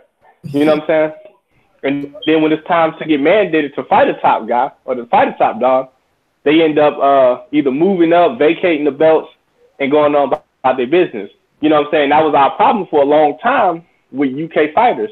And not to put the UK on, because I think the UK got a lot of good fighters, but I think when it comes, I think not so much the promoters. I'll say it like this. I don't think it's more on the promoters to put their pride on the side. I think it's more on the fighters to realize that the promoter works for me, not the other way around. Like, it's a business relationship, but at the end of the day, as the fighter, if I go in Eddie Hearn office or I go in Bob Arum office or I go in Oscar De La Hoya office and I'm banging on the table like, yo, get me this fight, whatever you got to do. So I think the fighters got to take a little bit of ownership because the promoter going to do what the promoter do. He going to try to bring you along to the point where you can make him the most money that you can. But it's got to be, at some point, I think it's got to be up to the fighters to say, I want this fight. I need this fight. So in Terrence Crawford situation, yo, give me the Danny Garcia fight. Give me the Keith Thurman fight. Give me the Earl Spence fight. Fuck all this marinating. Fuck all this, let's let the fight build. No, I need this fight now. I'm not signing the contract with no other opponent unless you get me this guy. And when the fighters start really stepping on their own promoters next, I think we'll see more of these fights in boxing, these big fights in boxing. You know what I'm saying? I can concur with almost everything you said, bro. I'm sorry y'all eating on this burger, but I feel like sometimes promoters could bump heads, bro. Like you say, not want to feed their lion to the next lion and see if they lion come out on top of the pride lane. You know what I mean? Like these dudes, 28, 30 years old, bro. Whatever happened to the world of rematches? You know what I mean? Yep. Whatever happened to, let's see if your gladiator better than my gladiator. You know what I'm saying? So, like, this what I mean. Like, when we can get a fight at 147, we can get them to fight at 154. Like, we can really get those type of fights, but we don't get that no more, bro. Because, like, promotion, like you say, promoters want to fill their pockets up, man. They want to fill their pockets up and control almost everything. But you said some of the best shit, Jay. Like you said, the fighters got to remember that the promoter works for you, especially if you're at the level of putting money in their pockets, yo. They work for you, so they must do what you tell them to do. You know, if you really want the fight to happen. You know, right. Man, the build-up shit, we need to build a fight, this and that. No, man, the fights are already built after y'all hit y'all peak. And that y'all, when y'all at y'all top level, bro, and with skill-wise, like, you don't have to talk a fight up. Sign the contracts and put down a promotion. Come here, there, and here. 3 stops in America. If it's not a big UK guy. And just see what it do. You know, see what it do. You got to have faith, man. But sometimes I do feel like promoters can bump heads. Like we say, because we got Golden Boy coming from Top Rank. We got Mayweather coming from Top Rank. We got all these feelings involved. You know, like you say, like people say with Mikey Garcia and Bob Arum. People saying, "Oh, Mikey won't fight him." I think you said it yesterday, Jay, because you said that he don't want to put money in his pocket. But the case was he was saying that Lomachenko was, you know, tied up for a fight August 25th. He go fight. They're trying after that. But my thing is this: money talks, bro. Money talks. So when people think that fights can't be made, like Eddie Hearn say, They saying this won't happen and that won't happen. But if you come with the right dollars as a It's gonna businessman, happen. Yeah. you gotta put feelings to the side. You know, otherwise, what's the point of being a businessman? You know what I'm saying? That's what I was saying about Anthony Joshua. You asked for 85. I mean, you asked for 50 million, Yes, for 50. and then you was gonna walk away with a smooth almost $85 million, and you turned it down, bro. He You, had 85. He had 85. He had 85 guaranteed in a 2-fight deal, and that's not even including gate revenue. That's not including whatever percentage they may get for concessions, and it's not including pay-per-view buys over in the UK and in America for the rematch. yeah, So but he was 85 before all of that. Be more gorilla said I blame Floyd. You can't really blame Floyd be more because of the simple fact of that's a whole different pay per view round right there. You know, Floyd, yes, he did come with the A side shit, but Floyd got Al Heyman, and we all know that Floyd, whatever Floyd got, he deserved it, yo. That was a whole different level with Floyd Mayweather, bro. Because we know Yes, sir. whoever Floyd fight was going to be pay per view, and Floyd gonna make that money after like right now with Anthony Joshua. All right, we seen the what 2 or 3 times what he just made big money like that, like Right. 20 million and selling it out. Floyd been doing that shit back to back to back, but at the same time, it's up to the fighters to not thinking they Floyd Mayweather, bro. Now everybody want to Mhm. be Floyd Mayweather and want to be like I was telling Ray. You can't put Manny Pacquiao and Floyd Mayweather name because them dudes are in their late 30s and 40s, so they put that work in, bro.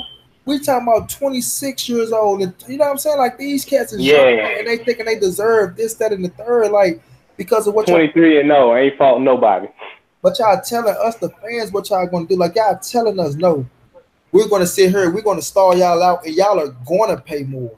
Like they telling us what they go, you know what I mean? Like how the fuck you gonna tell us that we gonna pay more? You know when the fight is ready and ripe. Like come on now, bro. That's what I don't get. But everybody like bring it up to where they want to stall us out, and I feel like with the promoters, they got a role to play on keeping the people in tune and giving us good fights because that's like Eddie Hearn right now. His whole objective is money, money, money. He don't give a fuck if Anthony Joshua win, lose. He can fake it. All he want is money, money, money. The biggest money he can get. Okay, let's go get this money with Alexander Povetkin. Let's go get this money with this fighter, and then let's come back to Deontay Wilder instead of coming on to Deontay Wilder. And if he lose, he not like you don't even know if he's going to lose. You know what I'm saying? Correct. You know what? But I'm glad you said that. Hold on, before you keep going, Monty.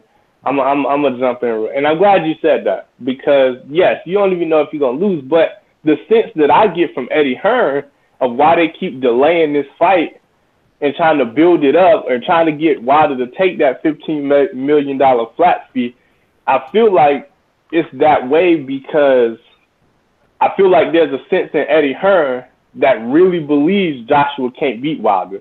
So in that mindset, you think, all right, if the popularity of my guy go down by losing to Wilder, let's try to get him the most money that we can. So yeah, we're gonna stall out. We're gonna take a Alexander Povetkin fight. You know what I'm saying? Get a $20 million over here. Then in April, we gonna find a way to weasel into a Dillian White fight, who came off an impressive win against Joseph Parker, get another 20-30 million over here before we even talk to Wilder about a unification fight. You know what I'm saying? yeah. So I think, so to me, I feel like just the signs that Eddie Hearn been pulling off, I feel like it's oh well, I think it's a good chance that he could lose this thing. That's out the old shit, man. Appreciate the new stuff. Appreciate you. Go ahead, Jay. But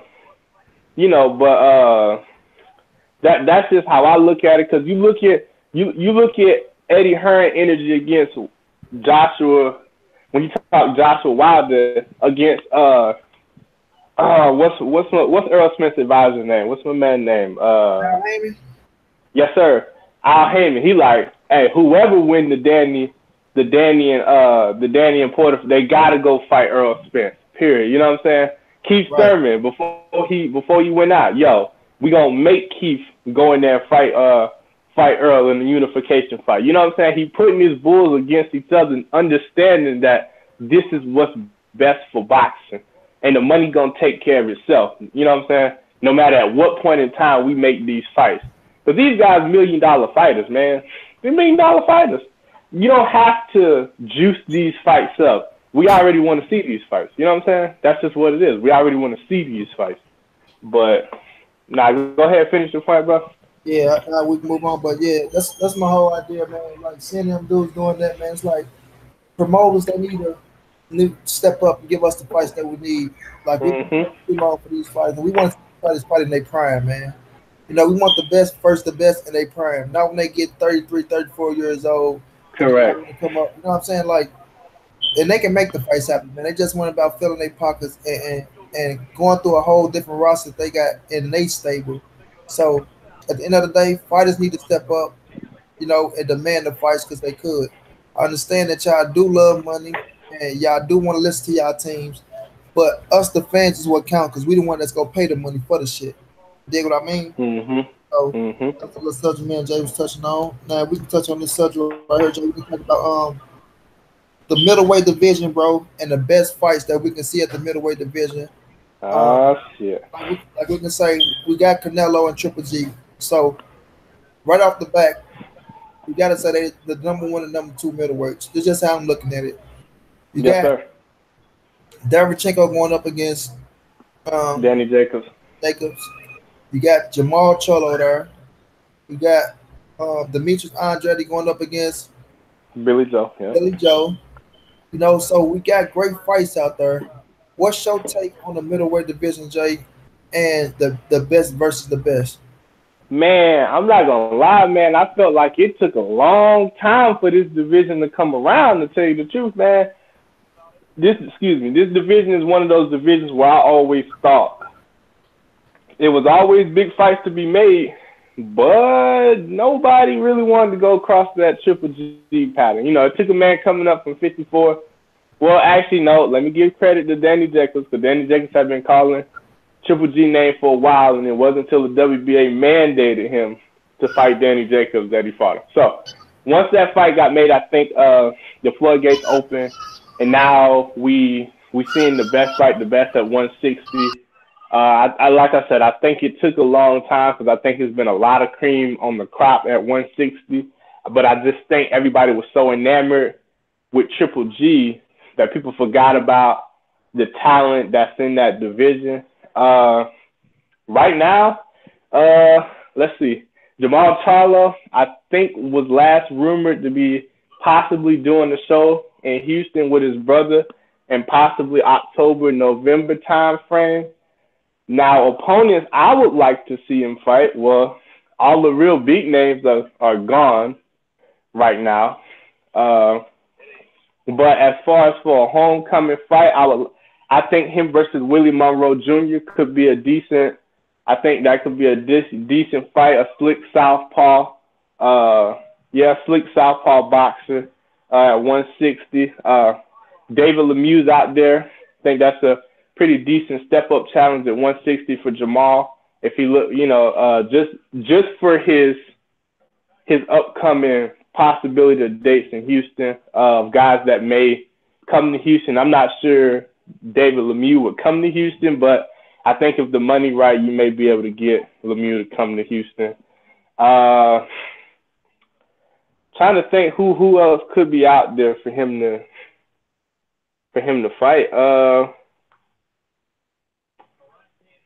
I don't know. So I have to get back to y'all on upcoming opponents, but the fight I definitely want to see at 160 is Danny Jacobs versus Jamal Charlo. I think besides Canelo Triple G, that's the fight that I've been aching for because I think it's some bad blood. I done seen those two come across each other. Danny Jacobs done said some things that Jamal Charlo didn't like. Jamal Charlo done said some things. You know what I'm saying? Danny Jacobs done pointed out the fact that Charlo ain't touched no millions yet. You know what I'm saying? Like that. I think Danny just trying to get in his head, but I think Jamal really don't like Danny on some personal stuff. So that's a fight that I would love to see in the ring. Two warriors, two gladiators that ain't scared to mix it up with nobody. It'll be a great, great, great fight for the middleweight division. Obviously, I would love to see Charlo fight Canelo or Danny Jacobs fight Canelo. assuming Canelo beat Triple G, which I think that's gonna happen on September 15th. I think Canelo will come out as the undisputed unified middleweight champion.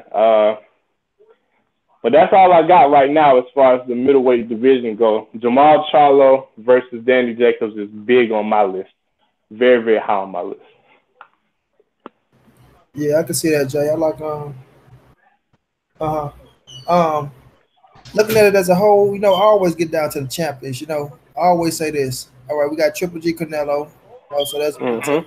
Okay, Danny Jacobs, if he beat Derevchenko, I got him beating Derevchenko. We don't know what's going to happen. Let's just say he beat him. Right. We put Derevchenko right there. Demetrius Anjali and Billy Joe, we get them, we put them right there. And then after all that, we add Jamal Charlo right up under there, right?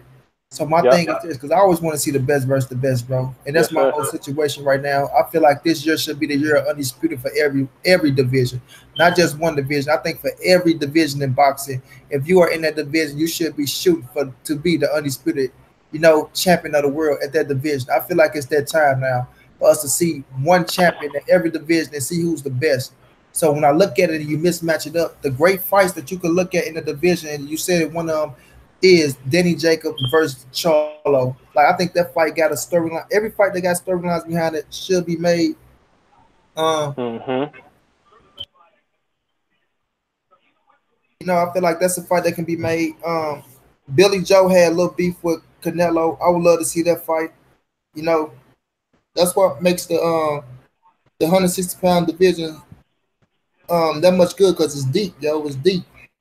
Right. So if we look at Billy Joe, if he beat Demetrius Andrade, then like we say, we got Demetrius Andrade there as well, who got beef with the Charlos. So could he go up and fight Jamal Charlo? So it's like fights that are to be made, bro. It's so many fights that are to be made, and it's a stacked division. It is a stacked division.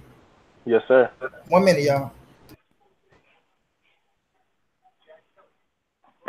Yeah, so I look at it as it's fights to be made there, man. But once again, it comes down to the promoters. It comes down to the promoters and what they want to do and what they want to see, and if they're going to give us the fights that we want. Because Abel Sanchez came out talking about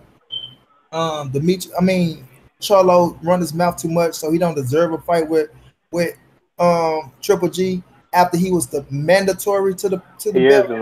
He the mandatory right now, yeah. So they're gonna are y'all trying y'all best to get around this killer? You know what I mean? Like, you want to fight the best. You understand? But when you got the trainer coming out, like he's the promoter, no, you just the trainer. Your job is to get your fighter ready to fight. Ready, yeah. It's not on you to say that he don't deserve to fight. So we're trying to put in K2 head that, we don't want to fight him. Why? Because you think he's dangerous? You know what I mean? So when they come out with shit like that, that's what I be mean about promoters and the fighters really wanting to fight. Now, we know Triple G will fight anybody, but even with that being said, they can make that fight happen. That is one hell of a fight. Charlo versus Triple G, Charlo versus Jacob, Charlo versus Demetrius Andrade. It's so many fights at middleweight. That middleweight is a nice little deep division right now as well. So a lot of good B sides at 160 too. A lot of good B sides. We didn't even say Curtis Stevenson's name. Curtis Stevens. We didn't even say his name. Luis Aries, Jack Kuklay. Yeah, I don't think he got enough to compete with the top five that I'm talking about. I think they all beat him, but he is a okay fighter. But I just want this, Jay. I'm gonna say this, then we can move to the next. I just want the best to fight the best, man, and them to stop stalling us like we don't deserve the fights at that division, or like, okay, they just came up. Who have he beat? Who have he beat? No, it's not that who have he beat. It's new, fresh blood that's moving up. They got skill, and that's on the level of your fighter. So you need to make the fight happen. Now, prove to us that he's nobody. Don't just tell us he's nobody. Prove to us by putting your killer in there with that killer, and let's see what comes out on top. I like the division. It's one hell of a division, and that's a division that can help save boxing. I'm not saying boxing is drowning or nothing like that, but it's a division that can help, put boxing in a great place. You understand? With these other sports. So, anything else you want to say on that, Jay, before we move to the last? Remember, you got. I'm a first things here. You heard it here first, man. October 20th is Billy Joe Saunders versus Demetrius Andrade. Should Demetrius Andrade come out successful in that fight, I believe November 11th. Don't quote me on that date. Is Danny Jacobs versus Derevyanchenko. If Danny Jacobs is successful, I think in a realistic world, both of those men belong to Eddie Hearn in matchroom boxing. I think you could see yourself a unification fight between Danny Jacobs and Boo Boo really, really soon after they take care of their belts on each side. Should they both be victorious, and I think that'll be a hell of a unification fight. And I think it's one that's actually very realistic, judging that they work under the same promoter in Eddie Hearn. All right, the last subject is the same thing we talked about, the 160-pound division, the 154-pound division. What's your thoughts on those fighters and the best fight being matched up at 154? I mean, I think everybody who got eyes and follow boxing know the fight that we want to see at 54, man. And that's Jared Swift Hurd versus Jamel Iron Man Charlo. That's the fight we want to see. Like you said, bro, in the last segment, man, it's about time for people to start unifying, man. We can't continue to hide these belts from people. Not saying that Jared Hurd hides, because Jared Hurd had been calling Landy Lara names since before he got his belt. And when he got his belt, he still continued to call Landy Lara name. He showed he got in that ring, and he showed why he called Lara name, you know. And he done called Jamel Charlo name. So I have no reason to believe that this fight won't happen early next year or spring of next year. I have no reason to believe that fight won't happen, but it is a lot of fights that could happen. I'm sitting here looking at the rankings right now. J-Rock right now is the number one ranked super welterweight for two different sanctioned and body belts. For Jared Hurd's IBF and for Jamel Charlo's WBC. Those are two good fights that if they get made, those are two beautiful fights. Personally, I would like to see J-Rock fight a Erickson Lubin type, because I don't think Lubin yet has that signature name on his resume yet. So I would love to see Lubin in a fight like that against a J-Rock or against a Kell Brook, although Kell Brook probably won't come from across the pond to fight nobody like that unless it's a big fight. People forget about Landy Lara. Landy Lara is you can't sleep on Lara, because I think Lara still got boxing skills.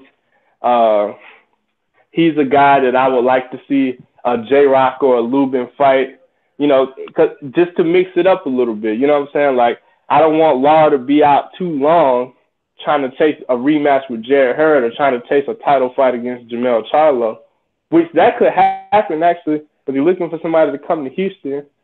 Don't Lara train in Houston? Monnie,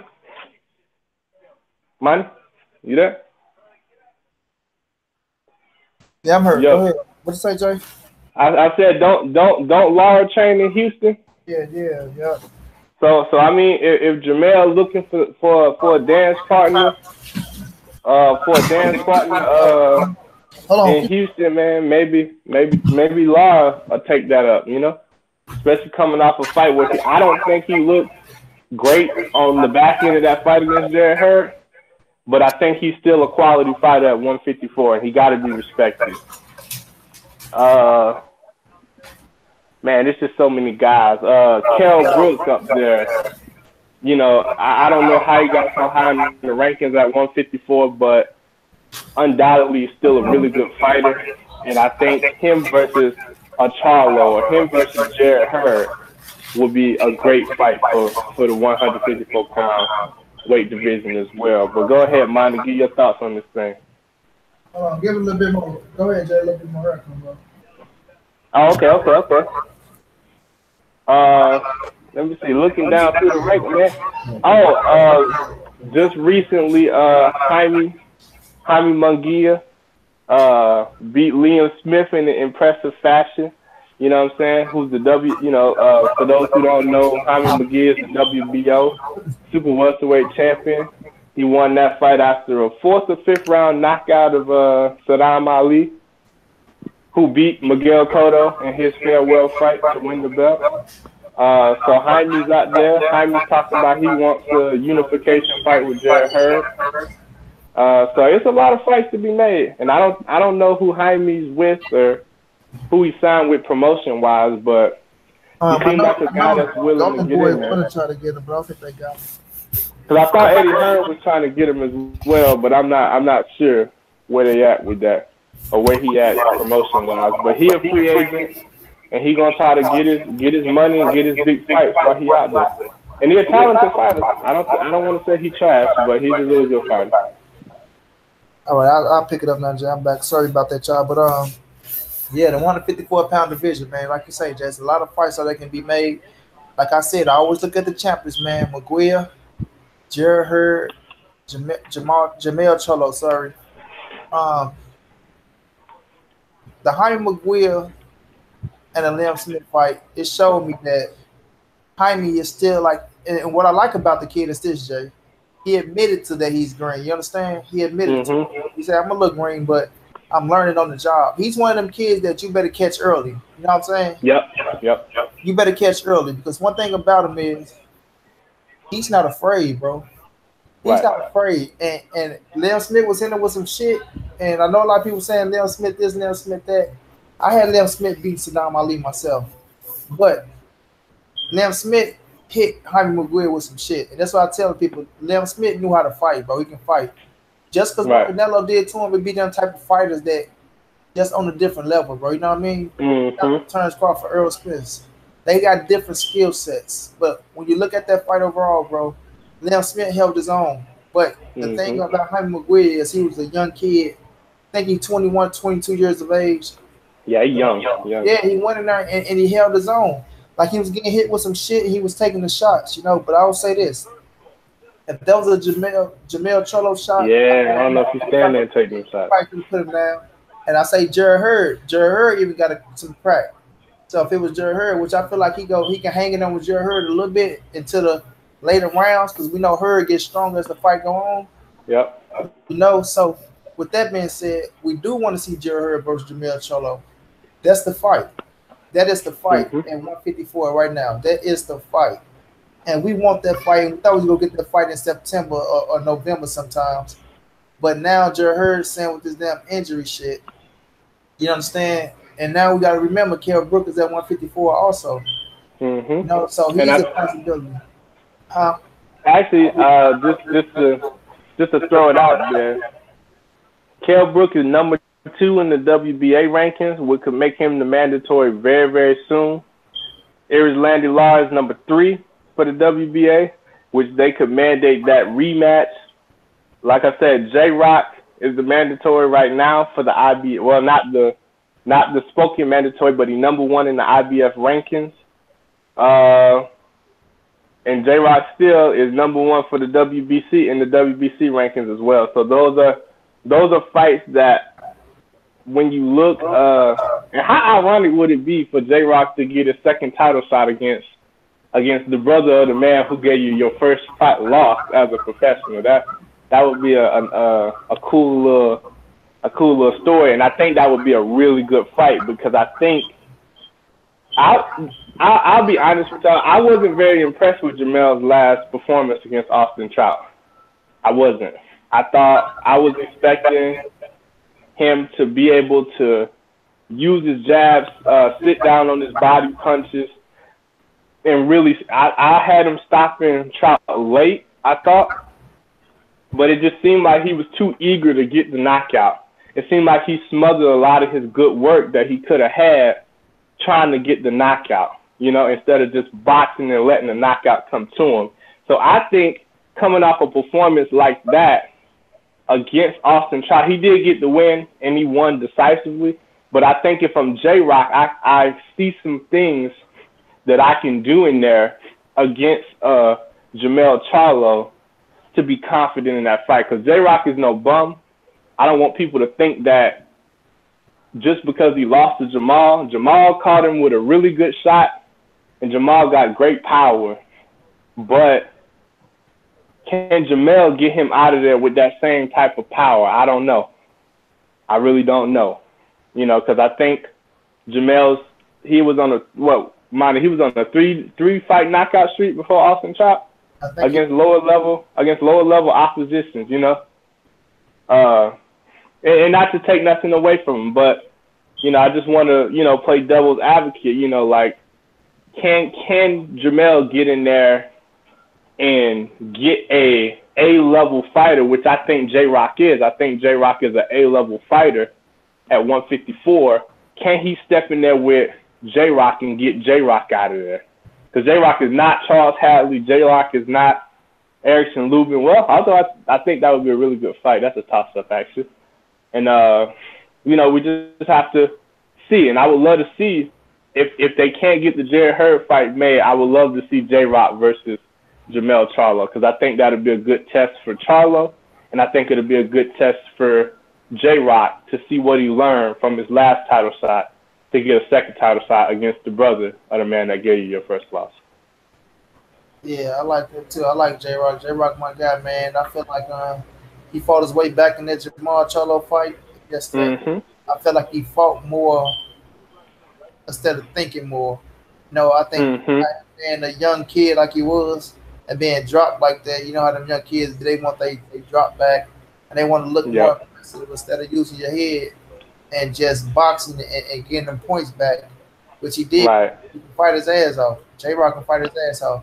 And him and Jamel would be one hell of a fight. I think J-Rock against anybody at 154 would be one hell of a fight. But, yeah, he got to come along. He got to come along. Like, he put himself in a position, and don't get me wrong.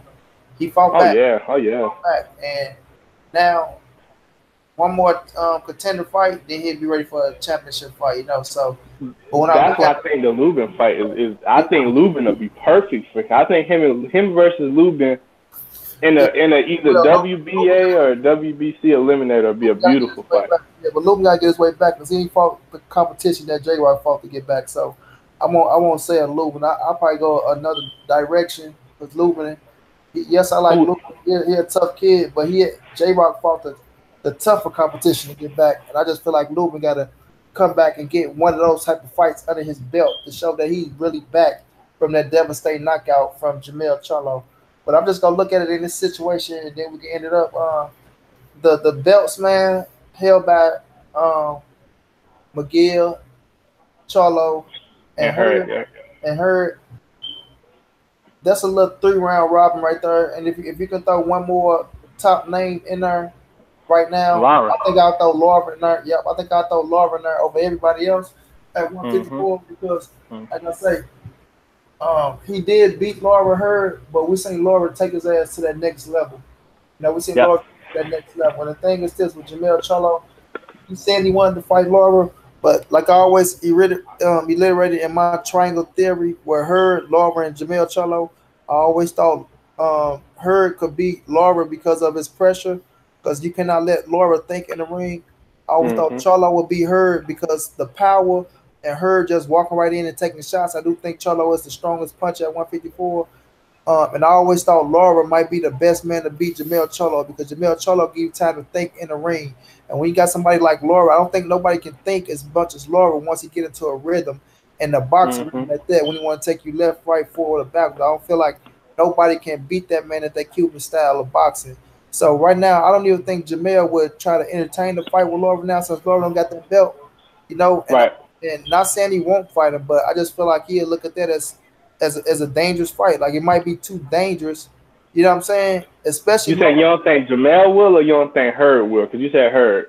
I'm thinking you mean Jamel. Okay. Yeah, my bad, y'all. I don't think Jamel will try to entertain that Laura fight. Not saying he won't fight him, but we all know the situation with Laura. Him and Jamal Charlo still stable mates, you know. And Jamal already said if Laura was to fight his brother, he'd leave him running shield and just fuck Laura.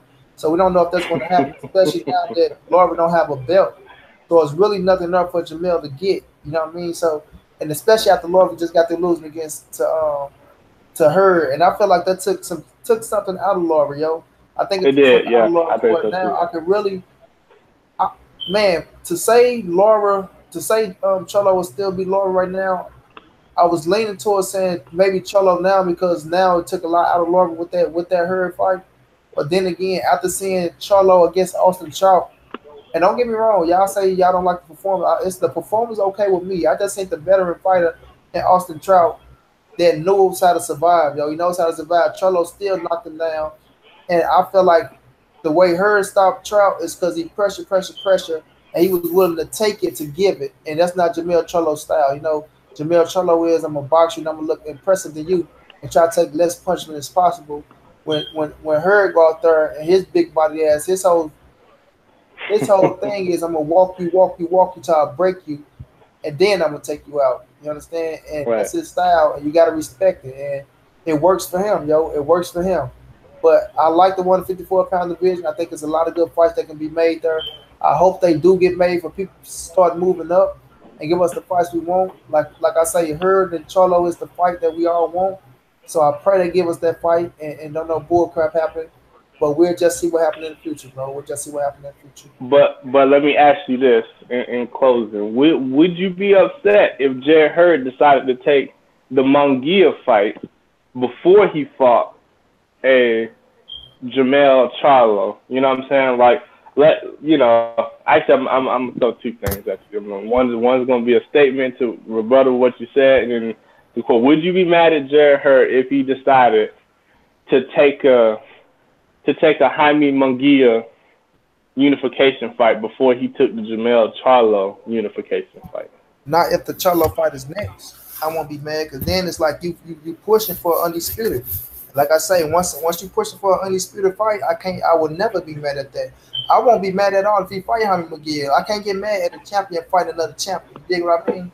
I would never, just like Sean Porter and Danny Garcia, they fighting for a belt. As bad as I want them to fight Earl, I can't get mad at Danny Garcia and Sean Porter for fighting each other for a belt. No, so it's like if they fighting for that title, nope, I can't get mad. Like I won't get mad if Jamel was to take the McGill fight. You know what I mean? And he got two belts, and Hurd got two belts, and the winner become undisputed. You know, they'll be making history. So I won't be mad as long as he tell us Jamel is next. You know what I mean? As long as he tell us Jamel is next after this, well, let's make it happen. Jamel know what he have to do. We have to get a fight in and get ready for Hurd. You know, so I won't get mad. Now, what's your closing statement? And then my rebuttal. I think like looking at the Austin Trout fight, I think like taking the Lara fight would prove to be very dangerous because I think it's a lot of the same things, a lot of the moving around the ring, a lot of the I'm not able to close the ring off against this man because he's really good at pressuring and go, you know what I'm saying, getting away from pressure, and using angles to get out of situations any more accurate than, you know what I'm saying, he's more accurate than Austin Trout. So I think Lara can really touch Jamel up a little bit,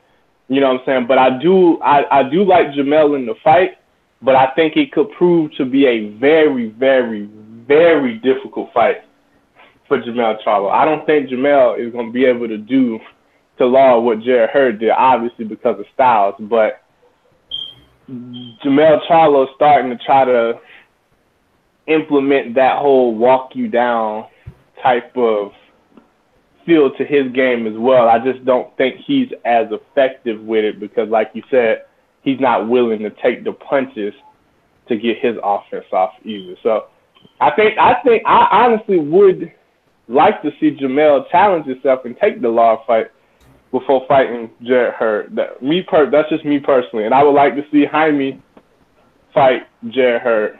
And then the winner of those two fights fight each other to unify the division. And I think that's how it should be. That's how I would play it, me personally, at 154.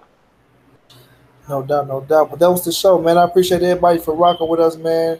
Much love to everybody. I know we got one view on here right now. I can't see who it is, but, man, appreciate everybody for rocking with us. You know, we will be back with another one, man. You dig what I mean? Don't know who you is, there where they can find you at, bro. Hey, man, J.Chest, Mr. Talk That Shit, man. I felt like, hey, thank you for everybody that tuned in, that put their comments down there, man, that hit the like button. You know what I'm saying? That just support us every day, man, because it's a grind to do this stuff. My brother Monnie, man, he been on this grind, you know what I'm saying? I'm coming in to help him build this empire, man. You can find me on Facebook at J.Chest. Find me on Instagram, J.Chest1, Mr. Talk That Shit. I'm outie. Yes, sir. Y'all know me, man. It's Money Brown. Y'all can find me on Monty Brown TV, YouTube. Y'all can find me on Instagram at Monty underscore the writer and then Monty Brown on Facebook, man. Y'all know how it is. It's the ANSBC moving. Ain't nobody safe in these streets. And we out.